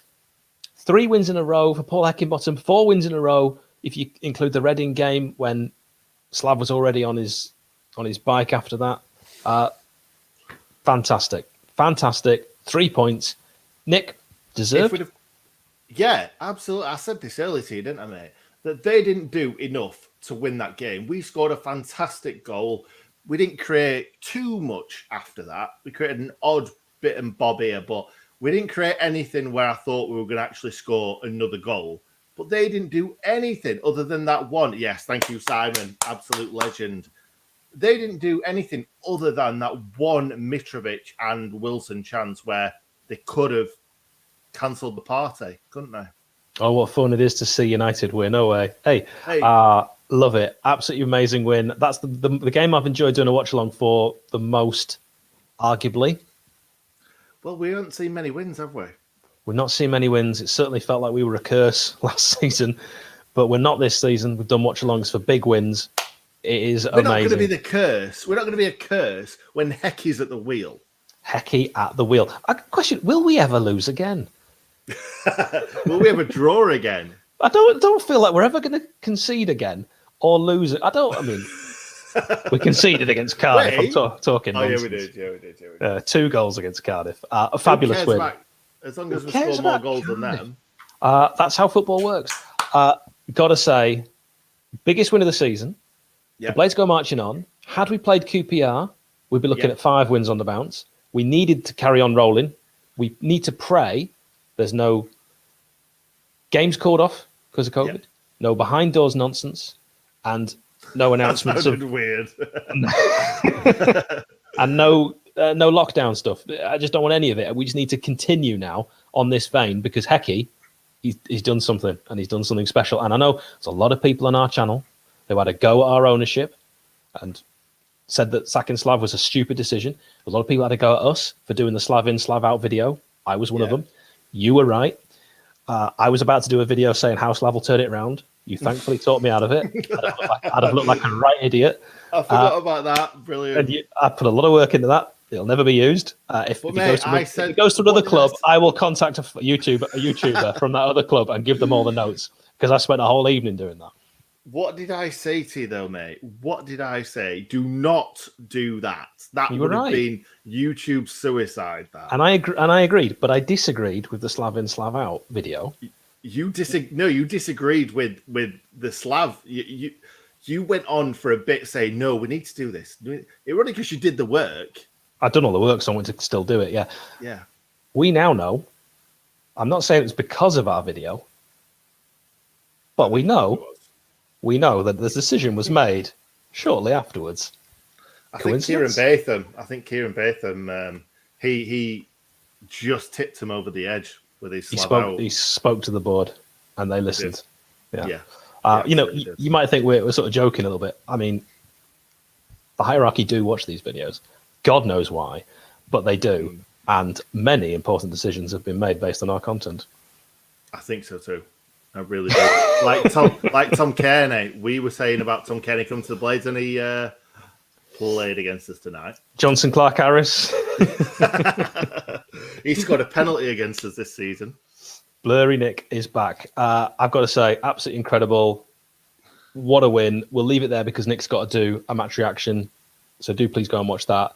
Best win of the season. I tell you what, 104 points. It's happening. 104 points. 104 points. We will never lose again. Minimum 104 points. When we're in the Premier League next season, still not losing. Man City away. You'll clip that bit when I said when Paul Heckingbottom lifts the Champions League. When was that? I said it on one of the videos. I need to know because it will happen. Can't remember now. I think when we did with Adam. Freddie Eastwood, we'll just leave it on this. Are you Sheffield fans? And on that bombshell. Let's leave them to it. Let's leave them wondering whether we are Sheffield FC fans. Okay. Bye.